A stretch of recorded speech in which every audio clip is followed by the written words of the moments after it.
The title of today's discussion is The Love of Christ Consciousness. Okay, good day, good day. It's called The Love of Christ Consciousness. We are going to talk about the sacred return to the love that you truly are, right? So Christ within the heart.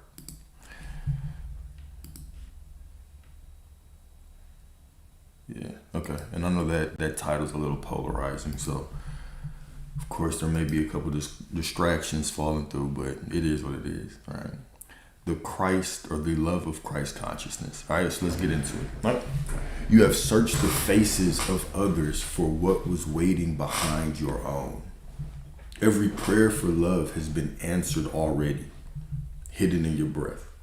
You are not unloved, only in a dream of forgetfulness. All right, so we're going to talk about the illusion, right? The illusion of separation when it comes to love. All right. Cool. The ache you feel is not lack, it is calling you home. Let the walls fall gently, let the ache be holy, for even the emptiness is God in disguise, longing to meet himself through you. You are the kingdom you've been seeking, the sanctuary you've been praying for. Return to the stillness within and whisper, I am home. Okay? When we think about love romantically, okay, no one's rejection or acceptance of you can define the love that you are, because the love that you are is eternal, right? You were loved before you met them. You will be loved after they leave. You were loved before this incarnation. You will be loved after you transition from here. You have always been loved, right? Love is just who you are. It is a fact of who you are. It is not defined by anybody that walks in or out of your life, right? I was loved before I approached you. I was loved before I received the DM from you, right? And I will be loved after, right? So to see through the eyes of love is to see love, or is to love without attachment. It's to love unconditionally as God does. All right. And so we're going to talk about this from a very divine perspective. Typically, when we go into love, we go from a very human perspective, right? It's how the world kind of goes and wants to veer off into this human comprehension, this human definition of love. We're going to talk about it from a very divine way today. All right. So the two quotes we're going to start off with first is, of course, Luke 17:21. The kingdom of God is within you. And what is the kingdom? The kingdom is everything. The kingdom of God, the kingdom of heaven is within you. So that means everything that exists, all lives, all personalities, all timelines already exist within you, within your divine ass right now. All right. And then the second quote is Rumi, a Rumi quote, right? Rumi was a mystic. He was a Sufi poet, the Sufi mystic that really taught unity consciousness, right?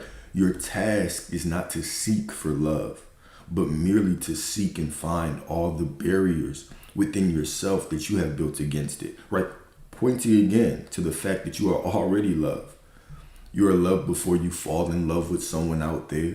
You are loved before you had your heart broken. You are loved.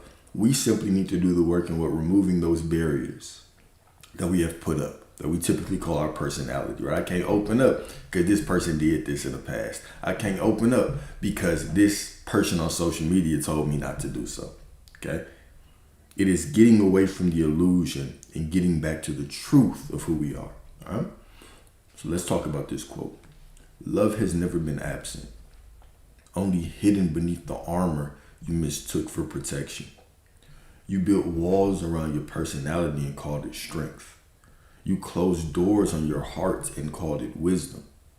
Yet every barrier was only fear wearing holiness as disguise. Love does not need to be chased. It only needs to be uncovered.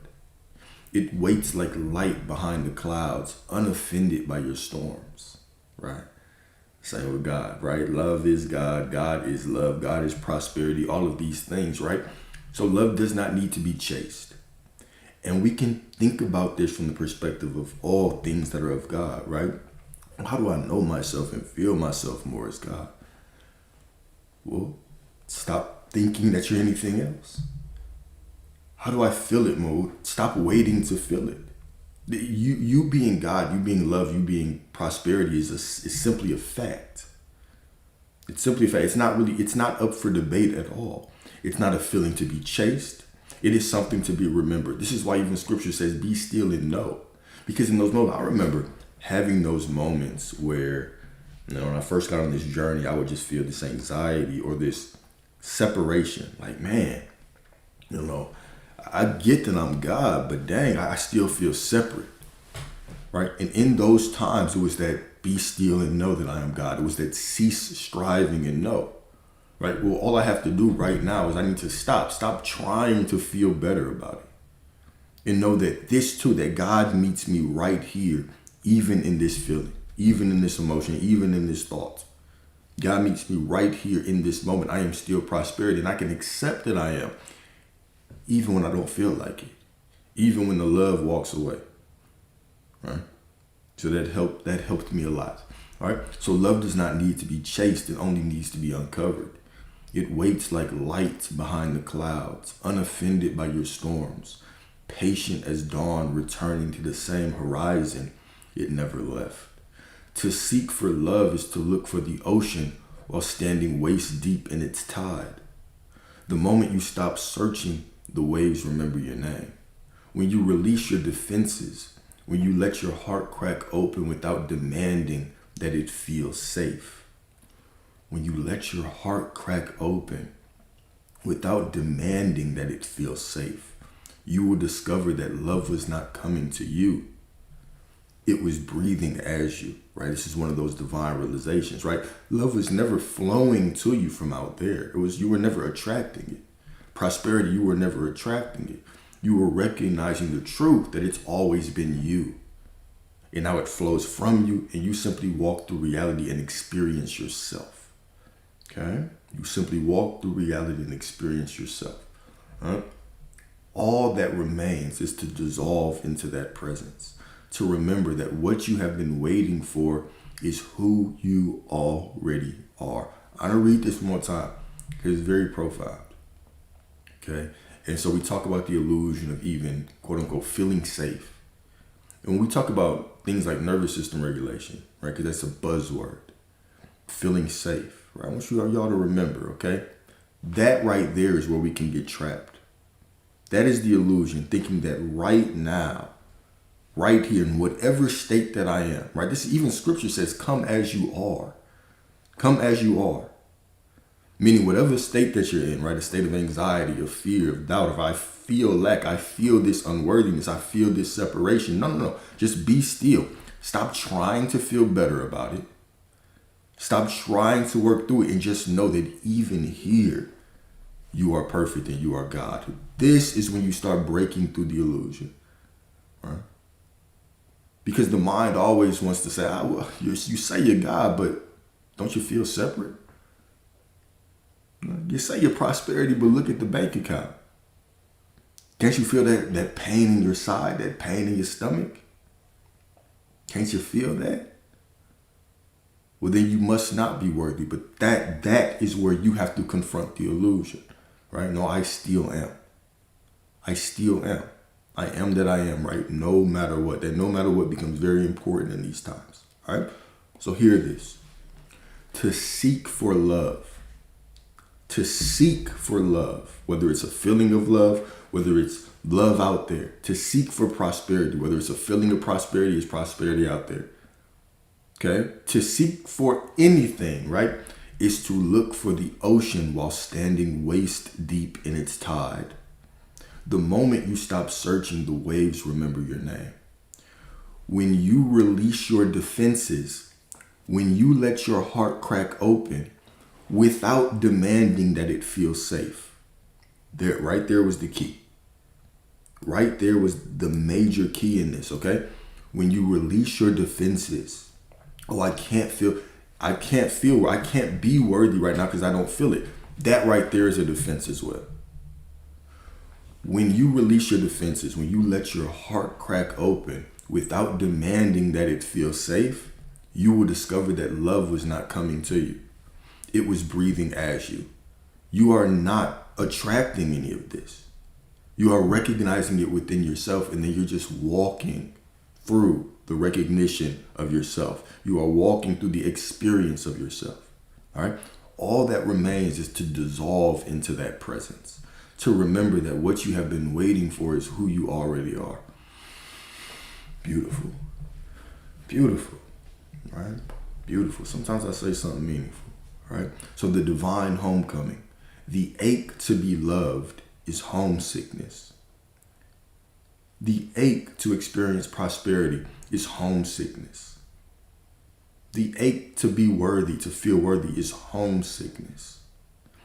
Any illusion of lack is homesickness, okay? It is your soul remembering a wholeness it once knew before it forgot itself in form. Every longing, every yearning glance toward another is the echo of Eden.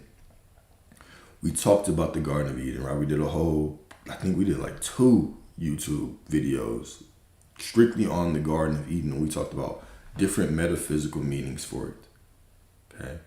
Because if you ask 10 different people that study scripture, they'll give you a whole bunch of different meanings for the Garden of Eden, which are all fine, okay? Which are all divine, because scripture meets you where you are, all right?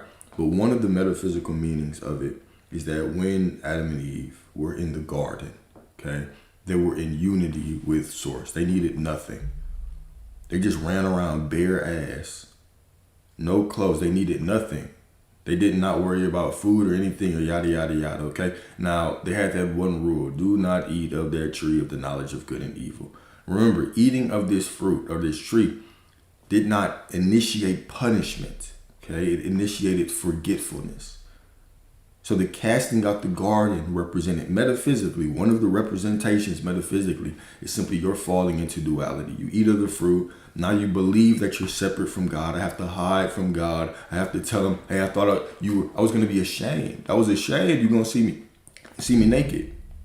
As if God is separate, right? Do you see? This is where the illusion starts. As if God is separate. I thought that you were going to, you know what I'm saying? I felt a little ashamed that you were going to see me. So now we're cast out and we believe we have to work for things, strive for things, be more of this, be more of that, feel better about this to re-enter unity when it's been there the whole time, okay? So every longing, every yearning glance toward another is the echo of Eden. It's the echo of Eden, right? Cool. So the remembrance of when you walked with God as one. Let's answer that, all right? So you said, don't argue for a reality you don't even want.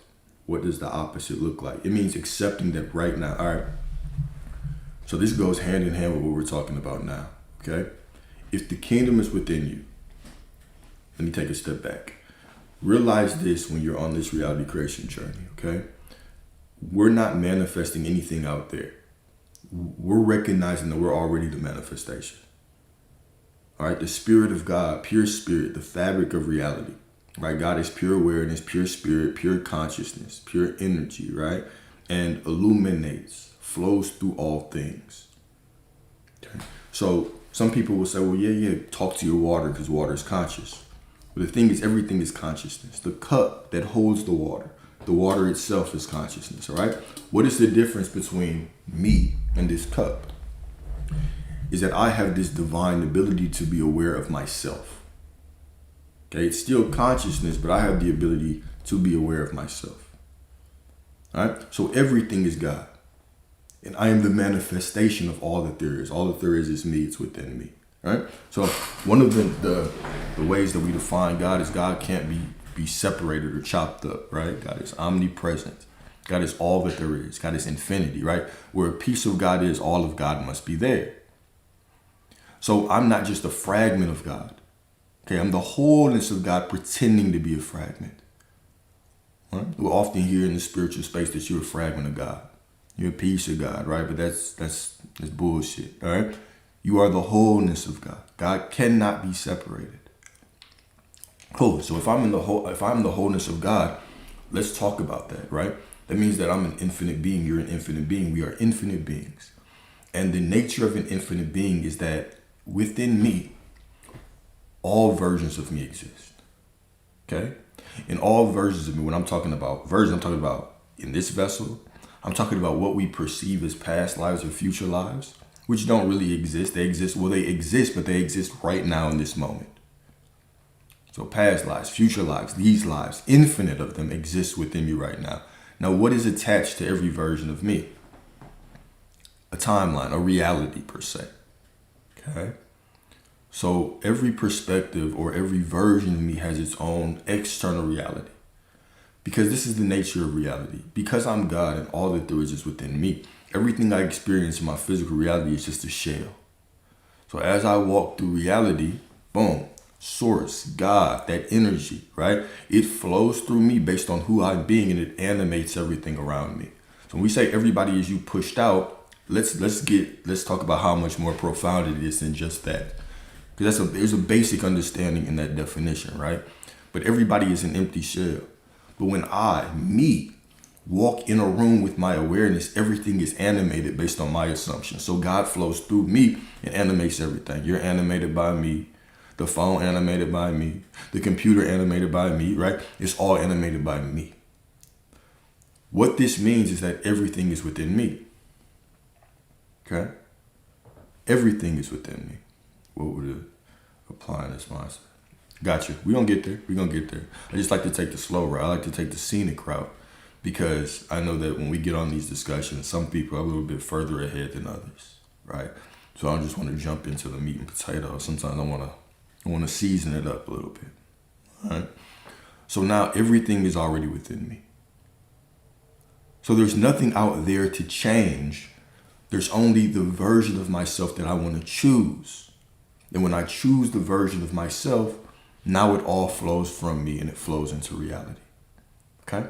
So this is what it means when it says, seek ye first the kingdom and all these things will be added to you. This is how it applies to physical reality, right? Seek ye first the kingdom and all these things will be added to you.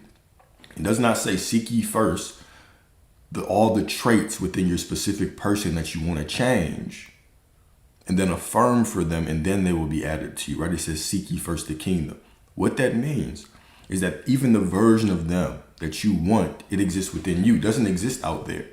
You're not changing them out there. You're changing you within you. There's a beautiful scene in The Matrix. You haven't seen The Matrix? My favorite movie by far.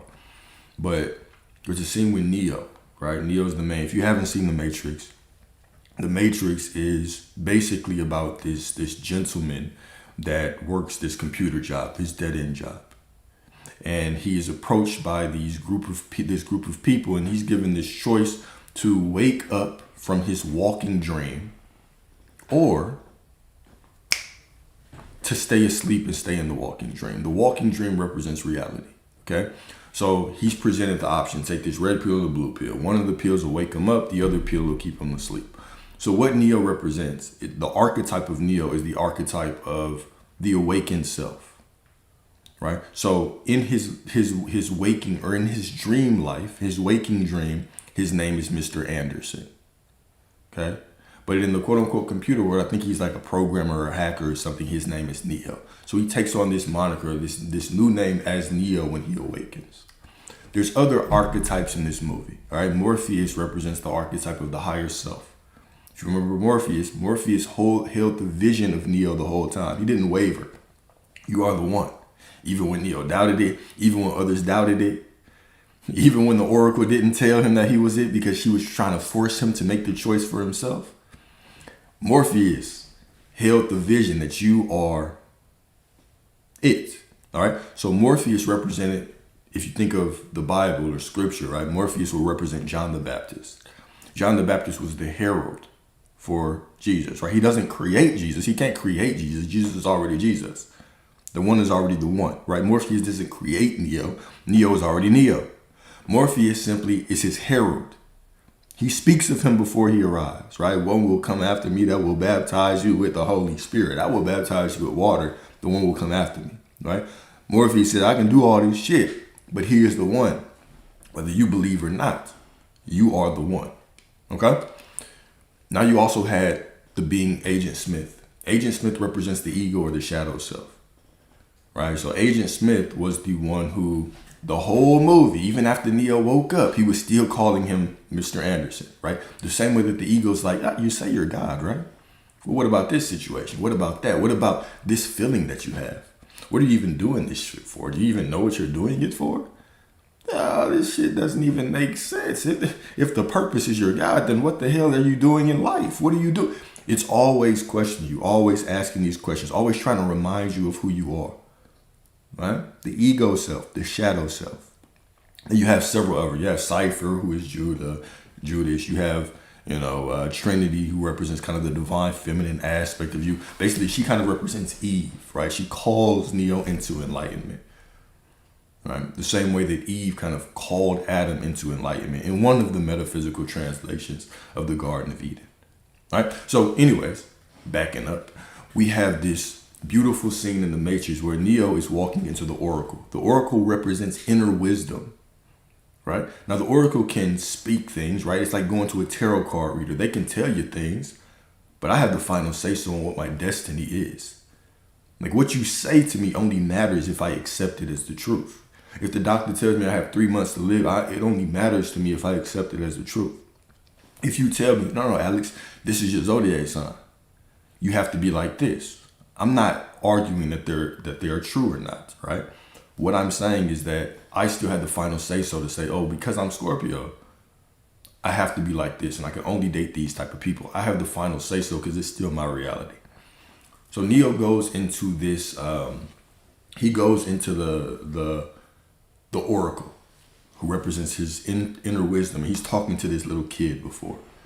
And the kids are all just sitting there doing crazy shit, right? One of the kids is just sitting there bending a spoon. So when the spoon in his hand is just bending up. And then Neo sits down by him, the kid hands him the spoon. The spoon's perfectly upright when Neo gets it. And the kid says, try not to bend the spoon. Right? It's impossible. And of course, when I first watched it, I'm like, what you mean? What is he talking about? Try not to bend the spoon. You were just bending the spoon. Right? But this is the same way that when we enter the reality creation space, we look around and we're like, oh, manifest your SP, I can change them. Get more money, or I can change my bank account. Make your boss like you, or I can change my boss. But the kid is pushing you to this divine truth, right? Your inner child is pushing you. The inner child is pushing you to this divine truth, right? Make it playful. Make it about you. This is why even scripture says what? To enter the kingdom of heaven, you have to be like children. I know. Keep bringing up more and more stuff when we talk about the Matrix. To enter the kingdom of heaven, be like children. Why? Because have you ever seen a kid play? If that kid puts on the Batman costume and you try to tell them, boy, you're not Batman, they're going to look at you like, do you not see that I'm wearing the Batman costume? Somebody look at this guy. He can't see that I'm wearing the Batman costume. Of course I'm Batman, right? So they're not worried about how you perceive them. They're not worried about what the world tells them. They're simply worried about what they say they are.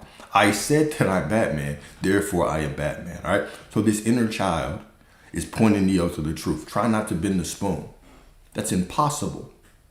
Don't change that person out there. That's impossible. Instead, simply try to realize the truth. There is no spoon. Then you will see. It's not the spin that booms, but it's you. It's you pointing him to this realization. Be like me. Be like the inner child. Be like the child, right? You don't need to wait for Gotham City to burn down to put on your Batman costume and be Batman. You don't have to wait for that person to do anything or be anything or show you anything or say anything to you for you to know who you are. And here's the thing. This is why this is so important. Because when you change, reality might not instantly reflect it. You might still be in this as as reality transurfing calls it, a script. So there's infinite scripts, and all these scripts represent you. Okay? All these scripts representing you. To bend the spoon is simply to shift my perspective. Okay? Let's give an example. Let me give you an example, right? I get it, y'all. And why I go this way is because I am trying to push you down a path. Because we get into this manifestation space and we think, I have to do this to get this. And we fail over and over and over again. That's the problem. Is that we come in here looking for this formula. A plus B equals C. This plus that equals SP. But that's not the case. It is you changing you to get what you want out there. It's you changing you. Okay? So it's not a formula as in like we have like a 3-6-9 method and all these different methods that people will push, okay, to sell their course. But it's deeper than that. Okay, it's deeper than that. All right. Here is this realization. Here's the realization. To change my perspective, I change the way that I see reality. I change how I see myself. Okay? And here's the thing. We think that this takes work.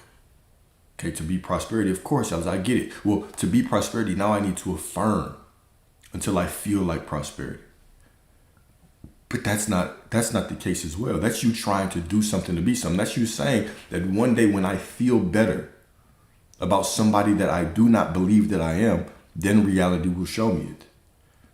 So it's not about affirming those things. It's not about visualizing those things. It's about recognizing that you've always been those things. Okay? Because the kingdom of heaven is within you. The kingdom of God is within you. Because you are God, all realities exist within you. You are the timelines. You are the timelines. Even scripture says, in my Father's house are many mansions. A mansion is a dimension. So we walk around and we rehearse the script of what we don't want. Meaning, I might see lack. I might look at my bank account, the number, I don't like it. It's a little number. I might look at this person, I don't like the way they're treating me. They're not showing up the right way. Right? So now what I'm doing is I'm looking out there, and because I'm seeing something, perceiving something, I'm telling a story about what it is. I'm saying women are like this. I'm saying my boss is like this. I'm saying money's hard to get. I'm saying the economy's like this and it's limiting me. Okay? Now what I need to do to change that is I need to come into the divine recognition that everything that I desired was within me. It was me. It was me. So it's not about affirming anything. Okay? You can if you want, but it's about recognizing, no. Because I am God, I am just prosperity, whether I feel like it or not. It doesn't matter what this situation is anymore. I don't wait for Gotham to burn. It's like the kid analogy I was given. I'm not waiting for Gotham to light up in flames to put on the Batman costume. I'm not waiting for things out there to look better for me to recognize that I'm prosperity. Okay? I simply recognize that I'm prosperity because I am God. But if I don't feel like prosperity, it doesn't matter. That's an aspect of me. I deserve everything simply by right of consciousness. It's your divine right. So it does not take affirming or visualizing or doing anything. It simply takes the recognition that this is already you. Okay? Reality is going to take care of reality. Life takes care of life. The situation out there is going to change. It's just a vessel anyway. That person that you want, you're just looking at the vessel, but there's infinite God within them. And that infinite God within them, guess where it flows from? It and originates from? It originates from me. I appreciate that. It originates from me, flows through me to them, animates them. And now this beautiful version of them steps forward. It's about me. So how do I change the perspective? Well, you simply know and see yourself as someone different. You know that you have changed in the midst of whatever. What if it doesn't look like it changed? My ability to recognize that it doesn't look like it changed, but know that I changed is the proof that I have changed. That was kind of a gem right there. The recognition that it hasn't changed out love, but I have changed. So now I can recognize that. And I can tell the story that, oh, no. It is changing. It must change it because I have changed. That in itself is proof that I have changed. So we can do two things when we see something that we don't like, right? I have already decided that I'm prosperity, that I'm love, and this person shows up, right? Because I've already decided this, guess what? They can show up however. I've already decided it. So let's say they show up opposite. My ability to say, oh, they're still showing up opposite, but I've decided this is who I am and this is who they're going to be. Therefore, I just flow through this situation knowing that it must change. Knowing that it must change. This is Dr. Joe Dispenza constantly says this. He says, in order to change, you have to be greater than your reality. You have to be larger than the circumstance, greater than your reality. This is it in a nutshell. All right. When I see something that's not what I like, I'm greater than the reality. I've already chosen what I am, who I am. And I'm the only one who gets to decide who I am. Okay? Cool. So a good practical. Now, the next part will be what? All right, when I know myself different, everything will change. How do I know? How do I know? Well, the funny thing about that is I used to ask that question until one day I was just like, damn, how could anybody tell me how to know? I just have to know. Like, when we think of beliefs, right? Sometimes we can think of, well, I believe this because I've been proved this. Because reality has shown me these things. Well, me knowing doesn't require any external proof. It just requires a decision.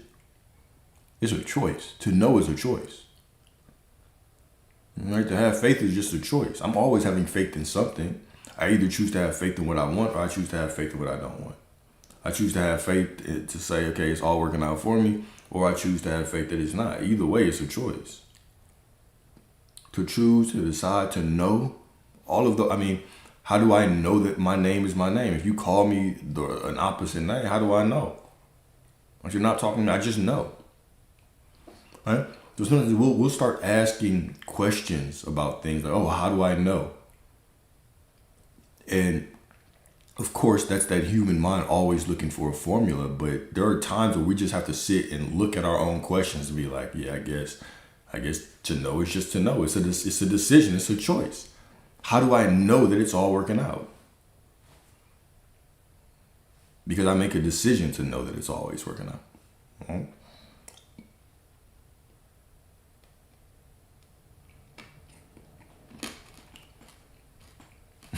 Exactly. All right, so here we go. All right. So the ache to be loved is homesickness. I'm gonna read that one more time, right? The ache to be loved, the ache to be prosperity, the ache to be, accepted. All of that is simply homesickness. It is your soul remembering a wholeness it once knew before it forgot itself in form. All right, so then we talked about the Garden of Eden with that, right? Cool. All right, so let's fast forward. You are not searching for love. You are tracing your way back to your own light. You are not searching for prosperity or love or a specific person or anything out there. You are tracing your way back to your own light. You're remembering who you are, right? So Christ said the kingdom of God is within you. This was never a promise of heaven later, but the revelation of heaven now. To love your neighbor as yourself is not a moral request. It is a metaphysical recognition of God gazing at God as God. Major typo right here. It's God gazing at God as God. And of course, the YouTube documents, right? Of course, the YouTube documents, right? I always upload these. So you'll have these documents, you'll have the affirmations, the love letters, the reflection questions, all of that. So I upload it to YouTube right after this discussion.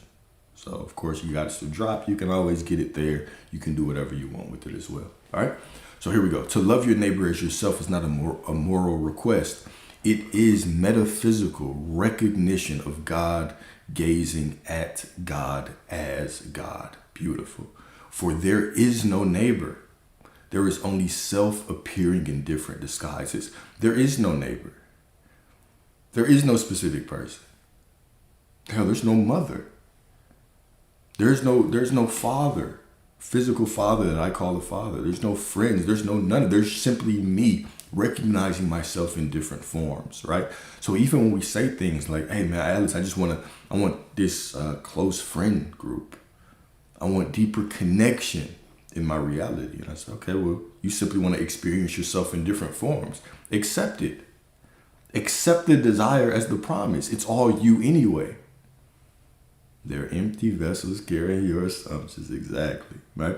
Accept yourself. Accept the desire as yourself, right? If it's all me, then the only one who can deny me of myself is me.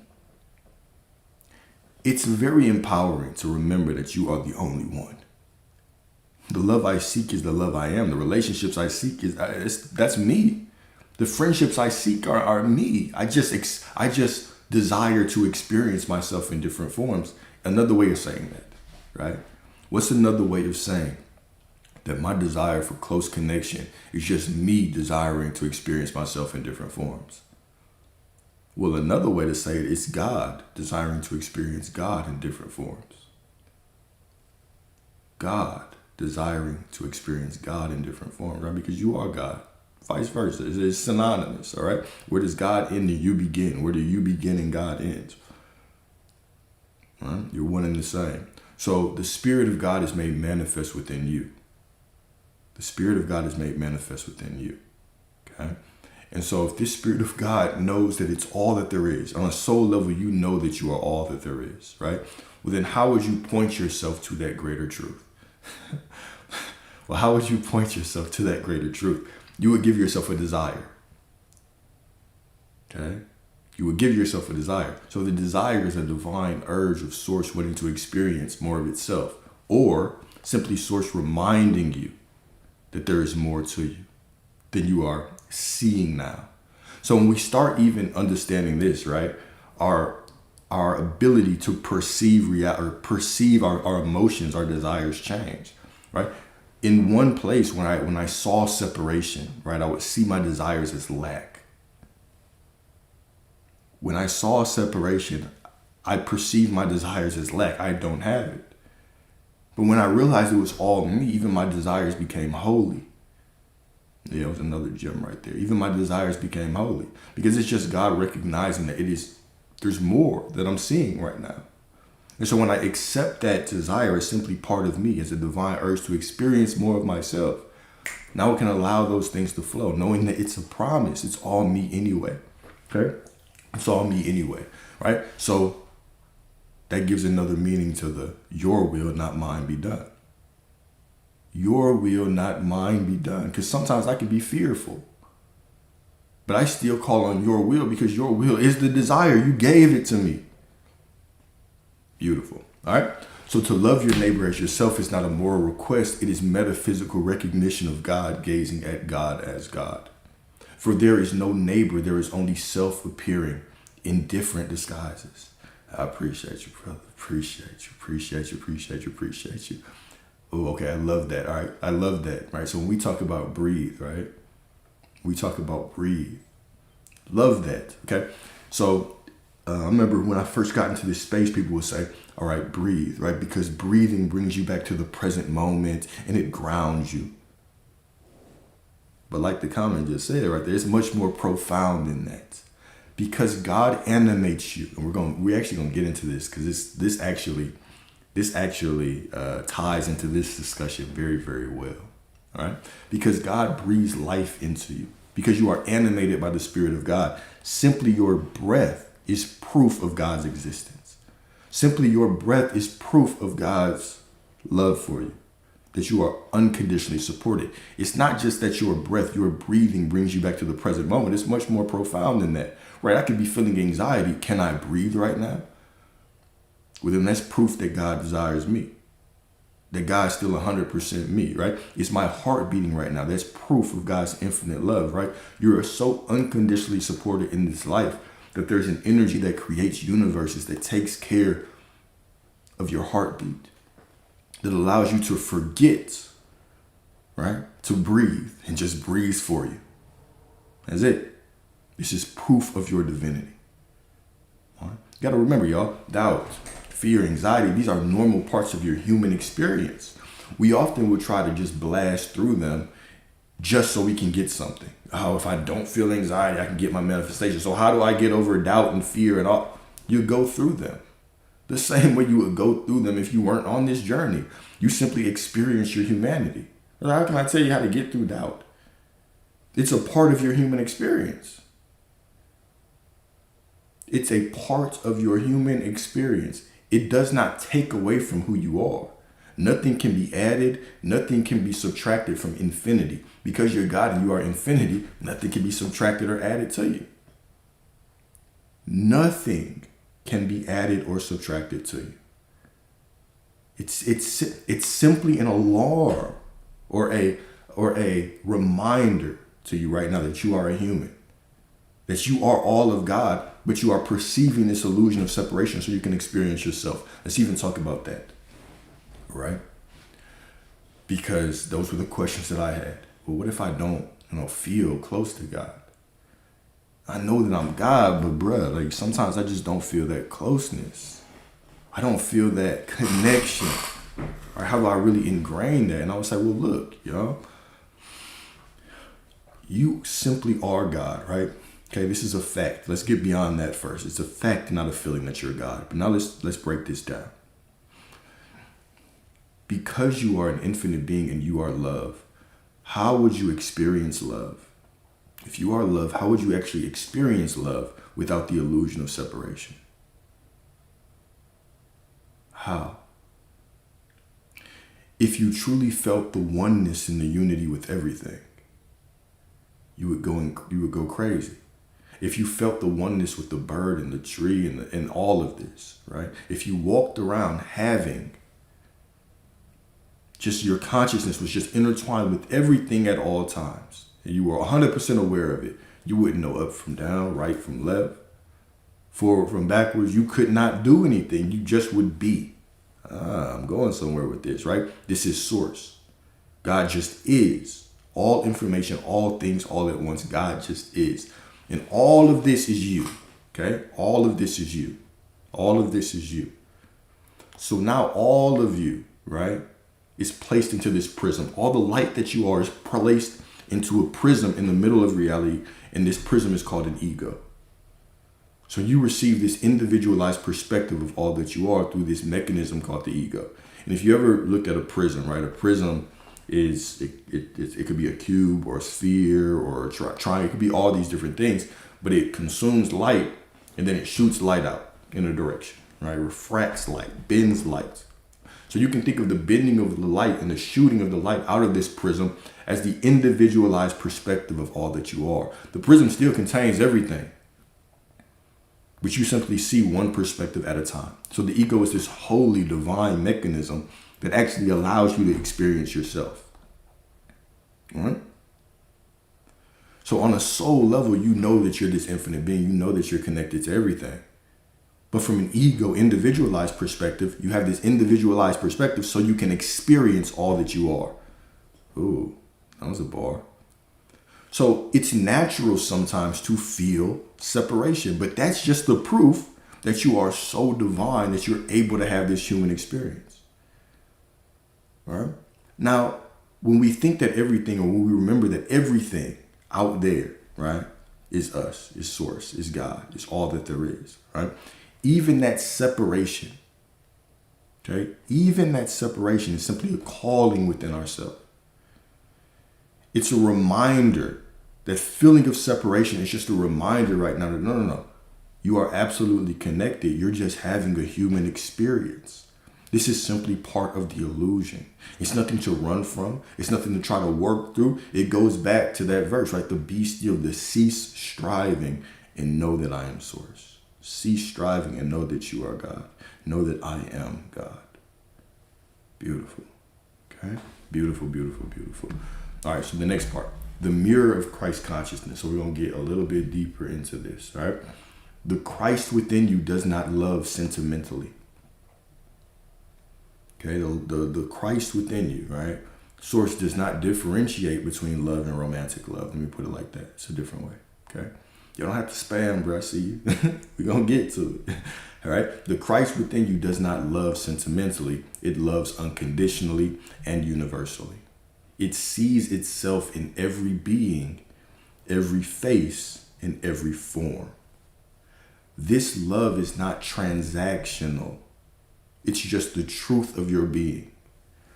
Not emotion, right, but awareness. Not emotion, but awareness. So begin to look at love not as this emotion, right? You of course, you're going to experience these emotions through life. but love simply being the awareness of love, the awareness of the love that you are.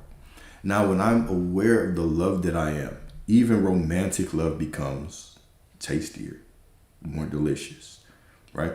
Every single encounter that I have with someone becomes a celebration of the love that's overflowing from me. All right. So this love is not transactional. It's just truth. Right. It's beyond emotional. Right. It is awareness of the love that I am. When you look upon another and see no separation, you have returned to the original state of the soul before it learned to fear. All right. We are returned to the original state of love of the soul before it learned to fear. All right, so let's get into a Gnostic quote. The Gnostic Gospel of Thomas records Jesus saying, right? Split a piece of wood and I am there. Lift up the stone and you will find me there. I was having a conversation about the Gnostic text the other day with somebody, and it just kind of went off on me. They were like, so you mean to tell me you believe that they just found some Bible like in the 1900s and that's actually Jesus, right? They're trying to trick you. I was like, I mean, you get what is believable and what isn't? Like, it's all unbelievable. It's all believing that scripture is real in the first place. It's all unbelievable, but we make a choice to believe whatever. We make a choice to consume information and actually get a higher understanding from all of these things. But to push that like the Bible, the original Bible is just so much more believable than the Gnostic text. I'm like, are you saying that, or did you just hear somebody in some institution say that and now you're repeating that shit to me? It's all unbelievable. Somebody putting a staff in water, splitting it and walking through it is unbelievable. It's absolutely unbelievable. Somebody's telling you that beings were coming from the sky, that there were these giant Nephilim beings. It's all unbelievable. Right? It's all unbelievable, but we get to take what we want from this and accept it, right? It goes back to and I guess the bigger point that I'm making is not to validate or invalidate any of these spiritual texts. Y'all know I'm a Bible guy. I love scripture. I love lots of spiritual texts. All of it is for learning and enlightenment and for rising in our awareness, right? It's fine. If you want to believe it historically or metaphysically, it's cool. It's all perfect. It's all absolutely perfect, right? But oftentimes we can deny ourselves greater insight because we're not just consuming things and getting an understanding for ourselves, right? We're listening to what everybody is telling us, and we just start regurgitating what some institution has told us. And that can stunt our growth, right? But anyways, split a piece of wood and I am there. Lift up the stone and you will find me there. The divine does not hide in temples or distant heavens, but in the ordinary textures of your life. Every moment, every object, every face carries the quiet pulse of the eternal. When you split a piece of wood, it is not merely matter you expose, but the miracle of existence itself. The miracle of existence itself. It goes back to that saying that like, oh, speak to the water is consciousness. It's all conscious. It's all consciousness that you're animating. All of it. Okay?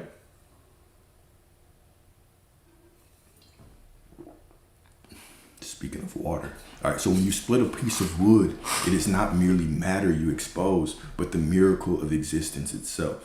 When you lift a stone, the same breath that moves galaxies moves beneath your fingertips.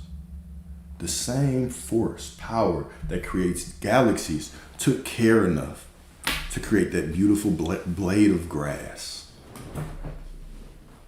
to create that beautiful speck of sand. And all of it together equals that beautiful ocean front, right? It's beautiful. You're always interacting with God. Always, right? God is not waiting to be summoned. God is already woven into the grain, the soil, the silence between heartbeats.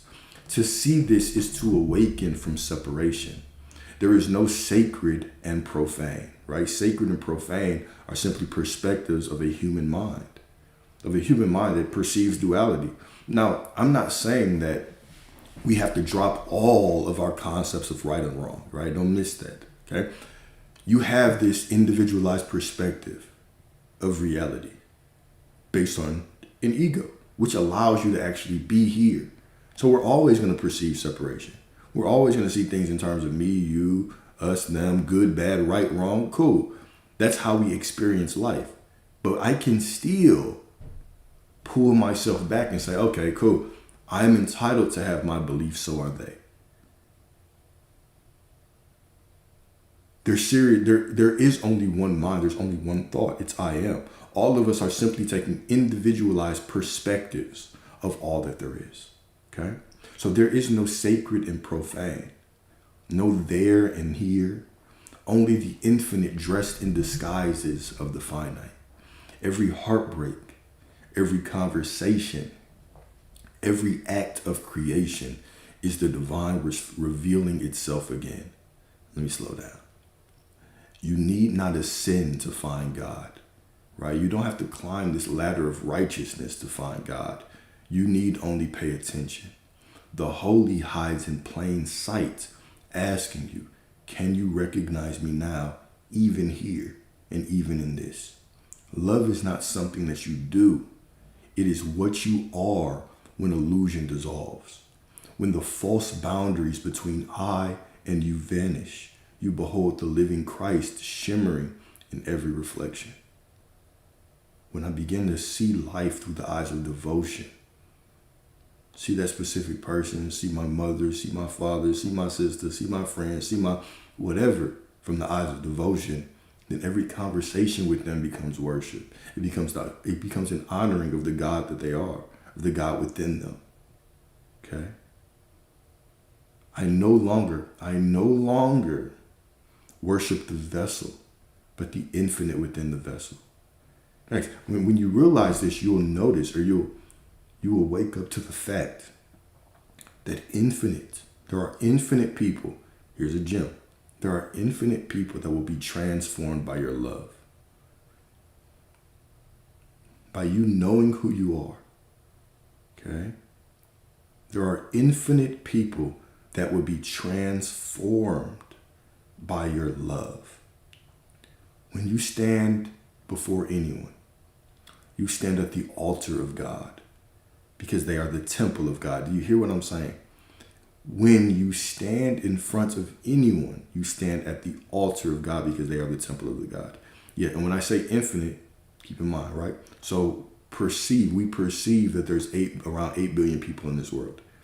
Each of those people has infinite versions within them, right? So every person I meet, if I walk with the knowing that I am source, that they are source, I am God, they are God, we are one, and I choose to see them the best way that I can, guess what? There's infinite versions of everyone that are transformed by me. Everyone. You become this is what it means to truly become that walking temple of God. Well, you've always been that. But to know yourself as God, you don't just transform your reality. You transform the reality of everyone. Okay? So every heartbreak, every conversation, every act of creation, even a kind word to a stranger is an act of creation. Okay? It's an act of honoring the God within them. All right? Love is not something you do. It is what you are when illusion dissolves. When the false boundaries between I and you vanish, you behold the living Christ shimmering in every reflection, right? I am not greater than you. You are not greater than me. We are one. Okay? We are one. When you see others through the eyes of this devotion, watch how they begin to transform. Watch how they begin to transform in front of your eyes, right? Cool. So number 3, I feel like I cooked in this one. Oh, no, I cooked in the next one. I guess I might have cooked in this one too. We'll see. All right. So the barriers we build. You do not need to be loved more. You need to remember less. You do not need to be loved more. You need to remember less. You need to remember the heartbreaks less. You need to remember the conditioning less. The walls you've built for protection became prisons for your light. Every defense against pain is also a defense against love.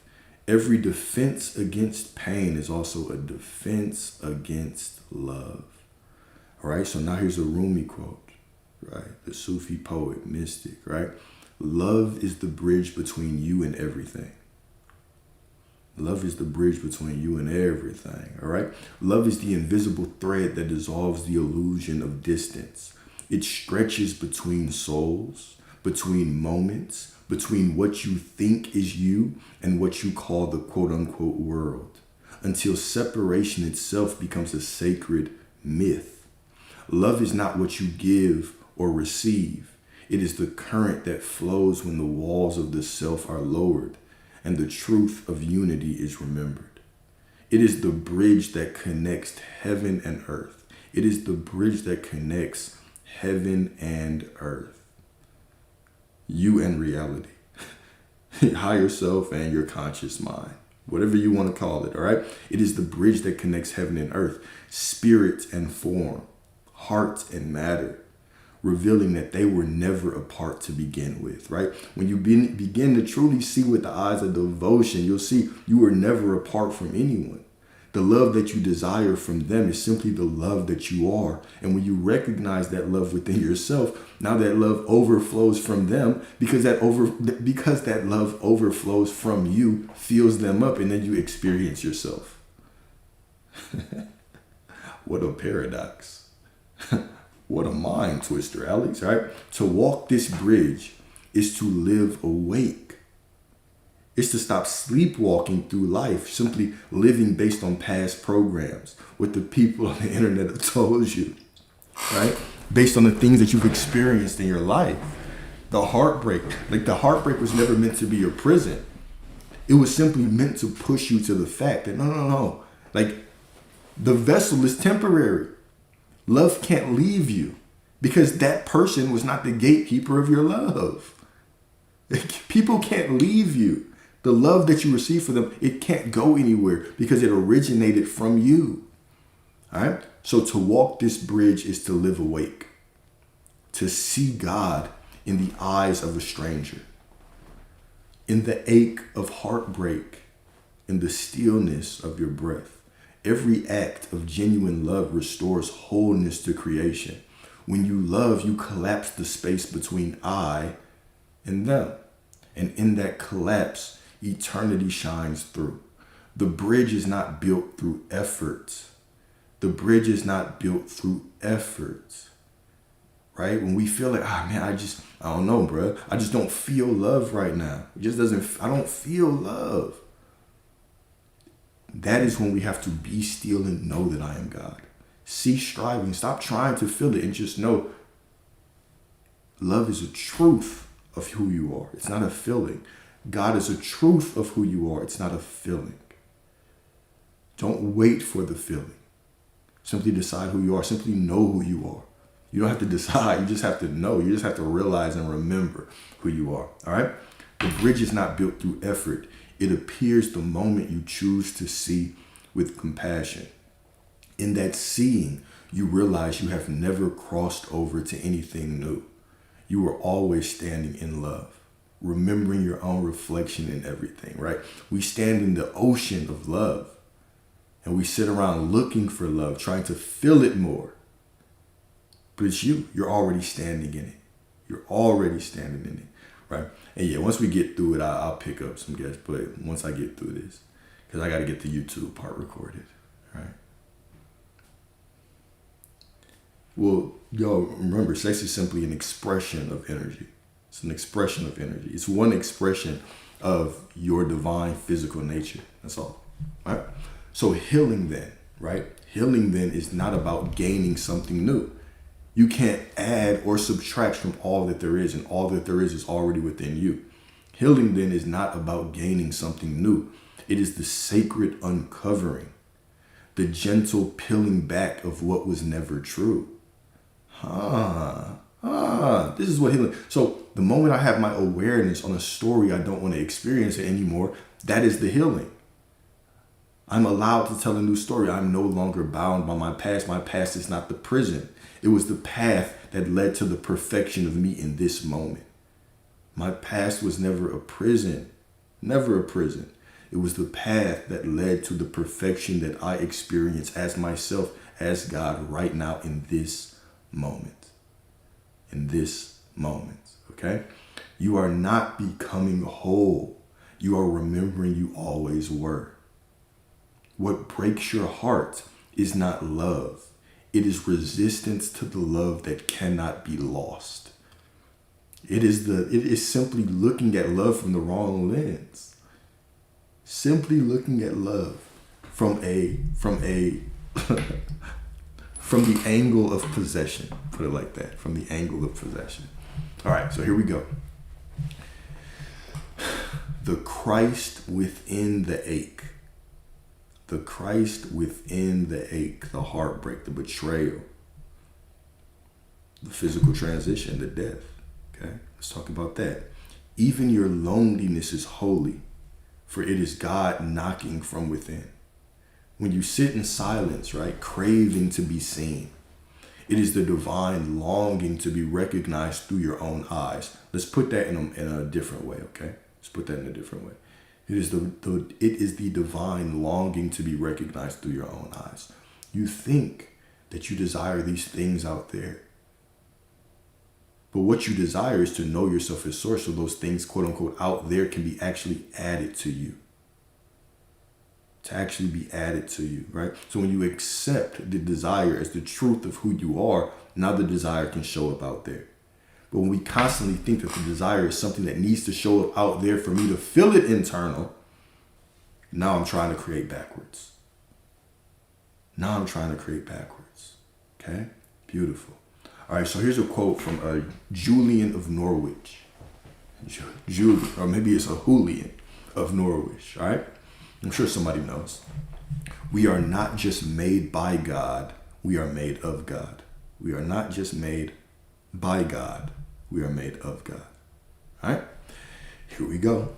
You are not a creation separate from its creator. Now, something should stick out in this next sentence that I say. I love when y'all catch me on these things so we can go into it, all right? You are not a creation separate from its creator. You are the very essence of the divine breaking through form. God did not craft you as a sculptor shapes clay. God extended you. Okay, let me say that one more time. Oh, shit. God did not craft you as a sculptor shapes clay.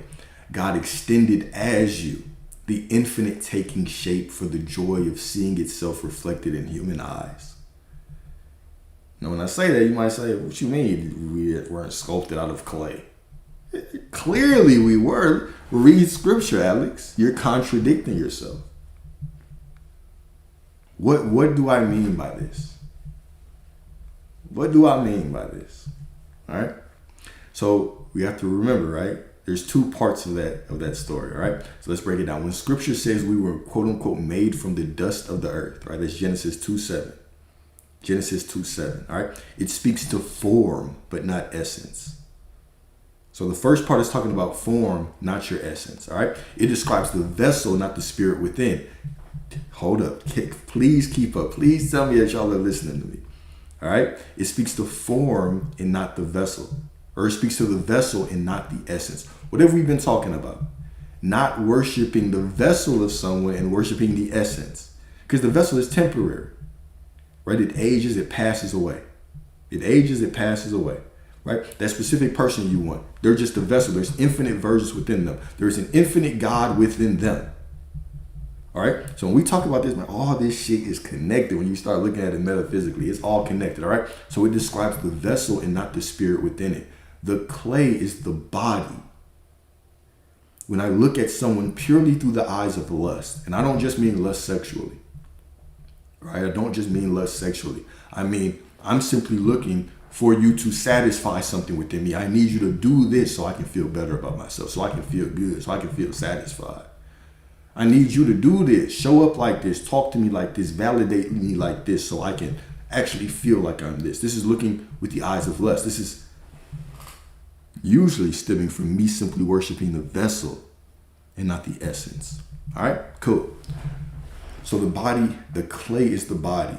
But what animates that clay is the breath of God, right? The Ruach, the breath of God, the living spirit that carries consciousness. The living spirit that carries consciousness, all right? Because when we read forward, right, sure, we were made, the vessel was made for clay, but then what does it say? And God breathed into his nostrils. And God breathed into his nostrils the breath of life. And man became a living soul. That breath is the divine substance, right? The made of God part. Beautiful. Beautiful, beautiful, beautiful. All right? So let's get back to this. We are not just made by God, we are made of God. All right? So you are the very essence of the divine breathing through form. So hopefully this makes a little bit more sense now. When I read this makes a little bit more sense now. Okay, you are not a creation separate from its creator. You are the very essence of the divine breathing through form. God did not craft you as a sculptor shapes clay. God extended as you, the infinite taking shape for the joy of seeing itself reflected in human eyes. Every heartbeat is God's rhythm echoing in time. Every thought a ripple upon the still sea of divine consciousness. To say you are made of God is to awaken to the truth that divinity is not distant, right? It is your very substance, the eternal fabric from which your soul was woven. There is no separation between God and you. There is none. There's no separation. There's only one mind, one God, one power. That's it. You are God. God is you. You are God. God is you. There is no separation. There's no out there. There's no specific person out there. There's just a version of them that is within you. You are already everything. Beautiful. Okay? Beautiful. All right? So when this realization dawns, humility and glory become one. You begin to see holiness, even in your quote unquote flaws, grace in your growth, and light even in your shadow. The sacred does not hover above you. Right? We start treating God like Santa Claus. The North Pole becomes the heavens and the sky. If we're naughty or nice or beg enough, right, then those blessings will fall down on us. But God is closer to you than you are to your breath. Right? What does it say in the Quran? Right? Closer to you than your jugular vein. Okay? Beautiful, beautiful, beautiful. Your task is not to reach for God, but to remember that you were never apart. To live from this awareness is to let every breath proclaim, I and the source are one. And to recognize that the same presence that made the stars lives quietly behind your own eyes. To feel longing then is to feel the pulse of the infinite asking, can you remember me even here in the emptiness? Can you remember that I am even here in the stillness, in the silence, in the betrayal, and whatever you want to label it, in the human experience, I am here in every cell, in every atom, in every particle floating through the air, right? The soul's hunger is not for another person, it is for presence. The soul's hunger is not for another person, it is for presence. You are not waiting for someone to feel you. You are remembering that you were never empty.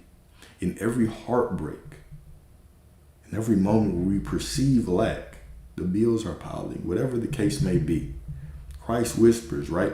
Be still and know that I am within this too. And when you recognize that the prosperity you're seeking out there, the love that you're seeking out there, is actually the love that you simply need to recognize within yourself, is the prosperity that you need to recognize within yourself. Now it can actually flow through you and you can experience it in your reality. But the more that we are constantly trying to affirm and visualize for things out there, trying to change things out there, you haven't remembered the truth. The truth, there is no lack. There is no loss. There is no lack of love. There is no betrayal. There is simply your failure to recognize the prosperity and the love and the abundance and the wealth and the worthiness that you have always been, that are your birthright, that are more ingrained in you than a heartbeat. They're more your They're more your divine right than your heartbeat. Okay? Cool. Every tear becomes baptism, a reminder that God too is in this, right? Every ache is an altar where the beloved reveals himself again. Beautiful. Beautiful. Sometimes typing it out helps. But I'm going to get to it though. All right, so number 5, the sacred return. When you stop seeking love as something to be found, you begin to live as love that can never be lost. The Christ within is not an external savior, but the eternal I am awakening in you, right? Remember, when God, all right, said, or God, when Jesus, right, representing your I am awareness, said, well, it's everybody's God, so I don't know why I did that, all right? When Jesus representing your I am awareness said, I am the way. He wasn't putting a monopoly on God. He wasn't saying the way is through me, the physical vessel. He was stating I am as the conscious way to the Father. The Christ within you, the I am awareness, who you say you are is the way to God. God is all that there is. How to change all that there is. How to choose what you want to experience within all that there is, which is you, is the conscious way. Because I know I did a video on that. I said, well, if Jesus didn't want that, then why did he say I am the way? That was the conscious way. Right? God is all that there is. God has no preference on skin tone, gender, sexual preference, where you were born in this world, what planet you originated on. All right? Source is pure spirit, unconditionally supporting all people, all walks of life, every single one of us, all of us, in receiving exactly who we decide to be. So the conscious way is to know that it's I am awareness. It's the Christ consciousness that allows me to get whatever I want. That connects me to the Father. Not my begging. God is not moved by begging, right? Because God is pure spirit. Right? To say that God is moved by begging would signify that God is one that judges. That the Spirit of God is the one that plays favorites and judges. And if you beg hard enough, then he will judge you correctly. No. You're unconditionally supported in your state of being. Right? God is not moved by your bitterness in God. God is not moved by your praise in God. God is pure source. God is only seeking to unconditionally reflect who you are being. Okay? That's why you can get whatever you want and not believe in God. You have to have, you can believe God is up there. You can believe God is within you. You can believe there's no God. But when you decide who you are being, you're unconditionally supported in receiving that. Okay? Unconditionally supported. Cool. All right, so here we go. When you stop seeking love as something to be found, you begin to live as love that can never be lost. The Christ within is not an external savior, but the eternal I am awakening in you. To love your neighbor as yourself is to remember that there is only one life breathing through all. As Meister Eckhart said, right? Meister Eckhart. Not to be confused with Eckhart Tolle. I think some of y'all are confusing Eckhart Tolle and Meister Eckhart. Meister Eckhart is long ago. All right? The eye through which I see God is the same eye through which God sees me. Love is the awareness recognizing itself in every form. Meister Eckhart. Meister. Eckhart. Just like Eckhart Tolle. Eckart. Or Eckhart. My bad. All right? So love is the awareness recognizing itself in every form. Love. The awareness recognizing itself in every form. The realization that nothing stands outside of the divine. Nothing. Nothing stands outside of the divine. Right? And I know, because when I first heard this, when I first decided I am God, when I first heard somebody say it, I was like, oh shit. That felt uncomfortable, right? Because I too was indoctrinated in different beliefs. I too was born in certain beliefs that forced me or wanted me to see myself as small and a sinner and all those things. Okay? I too was in these beliefs. And so it triggered me, right? And so I think one of my first rebuttals was, well, damn, bro, be humble. That's not humility. But with this greater understanding, knowing that I'm God is absolute humility. To know that I'm God means that every word that I speak is the word of God. When I go within, I am communing with God. Communing with God, right? When I speak of another, I am speaking of God. I'm speaking of God, right? The false humility is acting like I'm not God, making myself small, acting like God is capable of creating something that's imperfect. It's spitting at the altar of God. I don't know. I'm not going to listen to what you say that I am, God, because God said it was very good. God created everything. It was very good. But we're the ones who say, no, it's not very good. I'm this small speck. On one of the videos I did a response to where someone said, we are but dirty rags to God. And I always am just very confused when I hear things. Well, not confused, but I feel empathetic because I understand, right? I heard that for so long. But at this point, I'm like, bro, you can only speak for you, right? You can't speak for all of us. But if you take the perspective of being small, of walking around perceiving yourself as this dirty rag in the eyes of God, right? Then you're going to live like that. You'll accept that in your life. That will become your reality. And if you are the temple of God, why would God want to experience that? Why would you choose that? Is that honoring the God within you? Is that choosing the perspective that honors God within you? If you are the temple of God, then does calling yourself this dirty rag honor the presence of Source within you? All right? Rhetorical question. Right? It doesn't. It doesn't. And y'all know I have my strong beliefs about these things, right? We got to free ourselves from this type of thinking that does not even make sense when we say God is all quote unquote good. God is all that there is. And even good is a human perception. God just is. Source is all that there is. Right? When we start trying to say like, this is bad, this is right, I am this sinner, I'm this worthless human, right? That's when you lose me. All right. But anyways, here we go. So a couple reflection questions. We got 3 reflection questions for y'all. 3 reflection questions for y'all. Number 1. In what ways has your longing for love revealed your deeper longing for God? In what ways has your longing for love revealed your deeper longing for God? Remember, when I say that deeper longing for God, hear what I'm saying. That longing to know yourself as God, to remember that you are God. All right?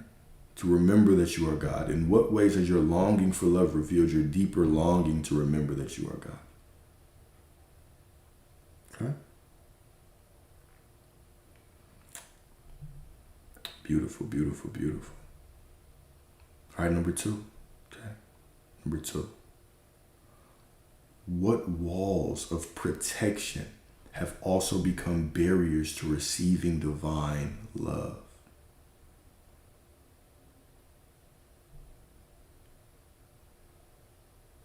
What walls of protection have also become barriers to receiving divine love, right? And if you want this beautiful relationship, I often ask you, like, okay, what are your beliefs on the opposite gender or what you want? It might be the same, right? What are your beliefs on relationships, on how people treat relationships? Do you believe that, all these people ain't shit? Does that belief stop you from receiving divine love? Does thinking that things are out there, that you have to change something out there, does that stop you from receiving divine love? Does that stop you from remembering that you are love? And the love that you seek is the love that you are. You're not truly experiencing anyone else out there. You're experiencing a celebration of the overflow of the love that you recognize within yourself.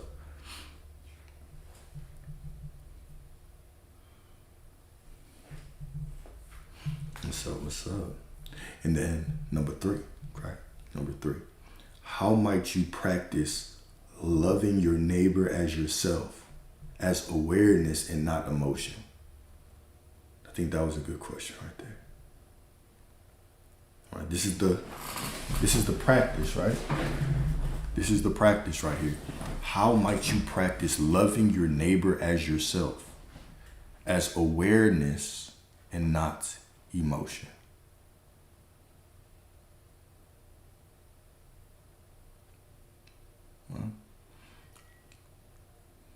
How might I begin to see people as versions of me, as extensions of me? Just as awareness, right? Not emotion per se, but as awareness. How can I begin to collapse the illusion of separation? Okay. Cool. All right. I got a letter to y'all, right? I got a love letter for y'all. And we got some affirmations that we'll do. Then we will do questions. Okay.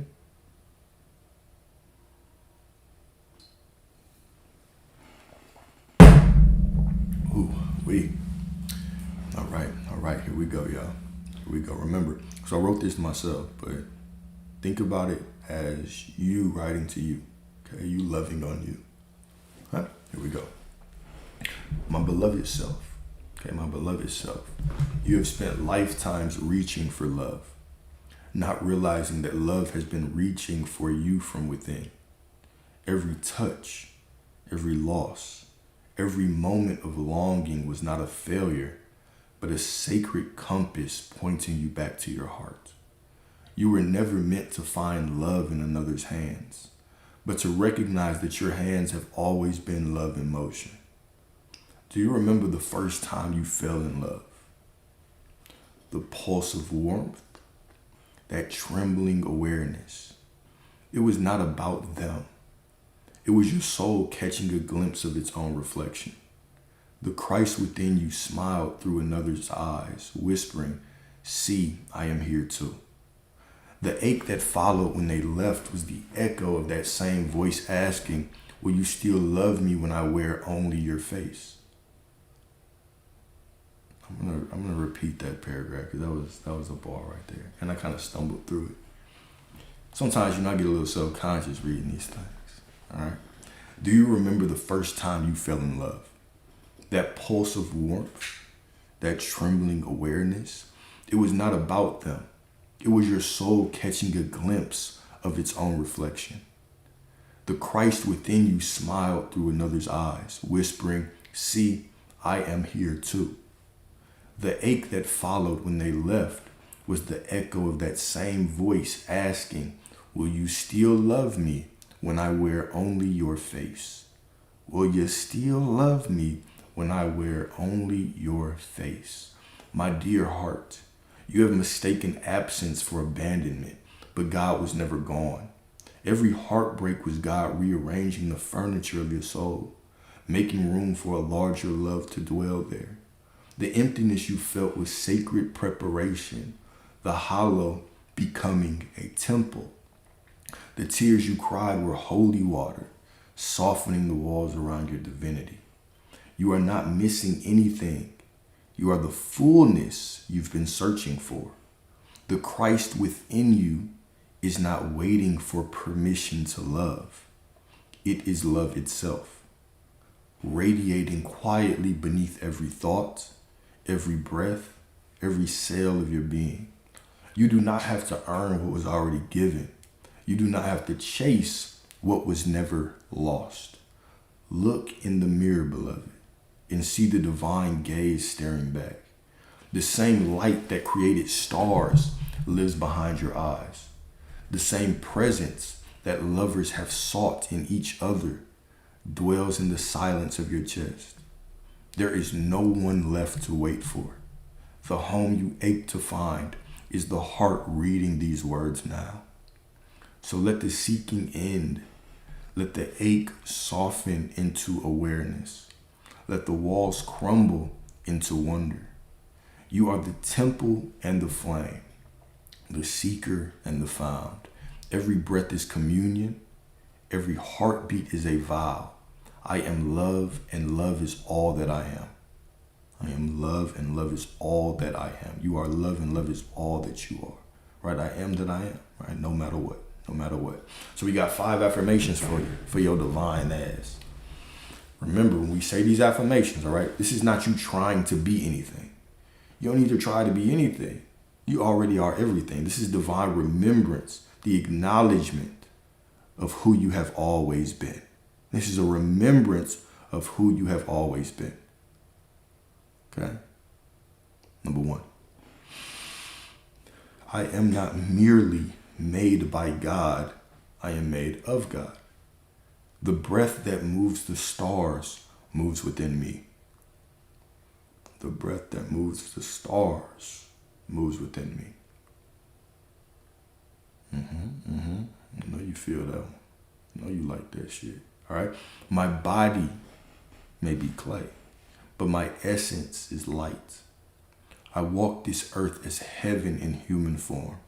I walk this earth as heaven in human form. Beautiful. Beautiful.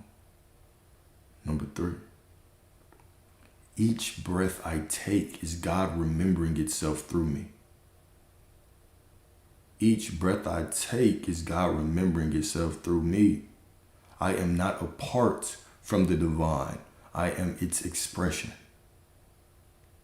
I'm not apart from the divine. I'm not a part of the divine either. I am its expression. I am the expression of God. I am the place where divinity and identity meet. You are the identity of God. You are God. Okay? Number 4, I honor my humanity. Here we go. Here we go.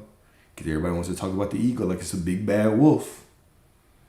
I honor my humanity as the sacred garment through which divinity shines. Nothing in me is ordinary. I honor my humanity as the sacred garment through which divinity shines. Nothing in me is ordinary. Nothing about me is ordinary. It's all divine. It's all divine. And number 5, right? Last but certainly not least, right? I no longer search for God above or beyond. I no longer search for God above or beyond. I find the holy within my own heartbeat. I no longer search for God above or beyond. I no longer search for love above or beyond. I no longer search for prosperity above or beyond. I find the holy within my own heartbeat. Now, why I say heartbeat, right? Because heartbeat requires no work. Is my heart beating? Yes. That is proof of my worthiness. That is my prosperity. That is my love. I cease striving. What if I don't feel worthy of prosperity? I cease striving in that moment, and I simply know that I am. And if I am, it doesn't matter if I feel like I am. I just am. Do you hear what I'm saying? Right? I am that I am, right? No matter what. Okay, no matter what. No matter what. Right? You are already everything that you desire to be. No exception. Everything that you desire to be, right? No exception. All right, cool. So do a couple questions. If you want to join, go ahead and join. And let's talk. There was somebody in here rage baiting. I was like, dang. I was hoping they got better so I could respond. But I'd give that shit a 2 out of 10. 2 out of 10. You get an A for effort, 0 for execution. What y'all want to talk about, man?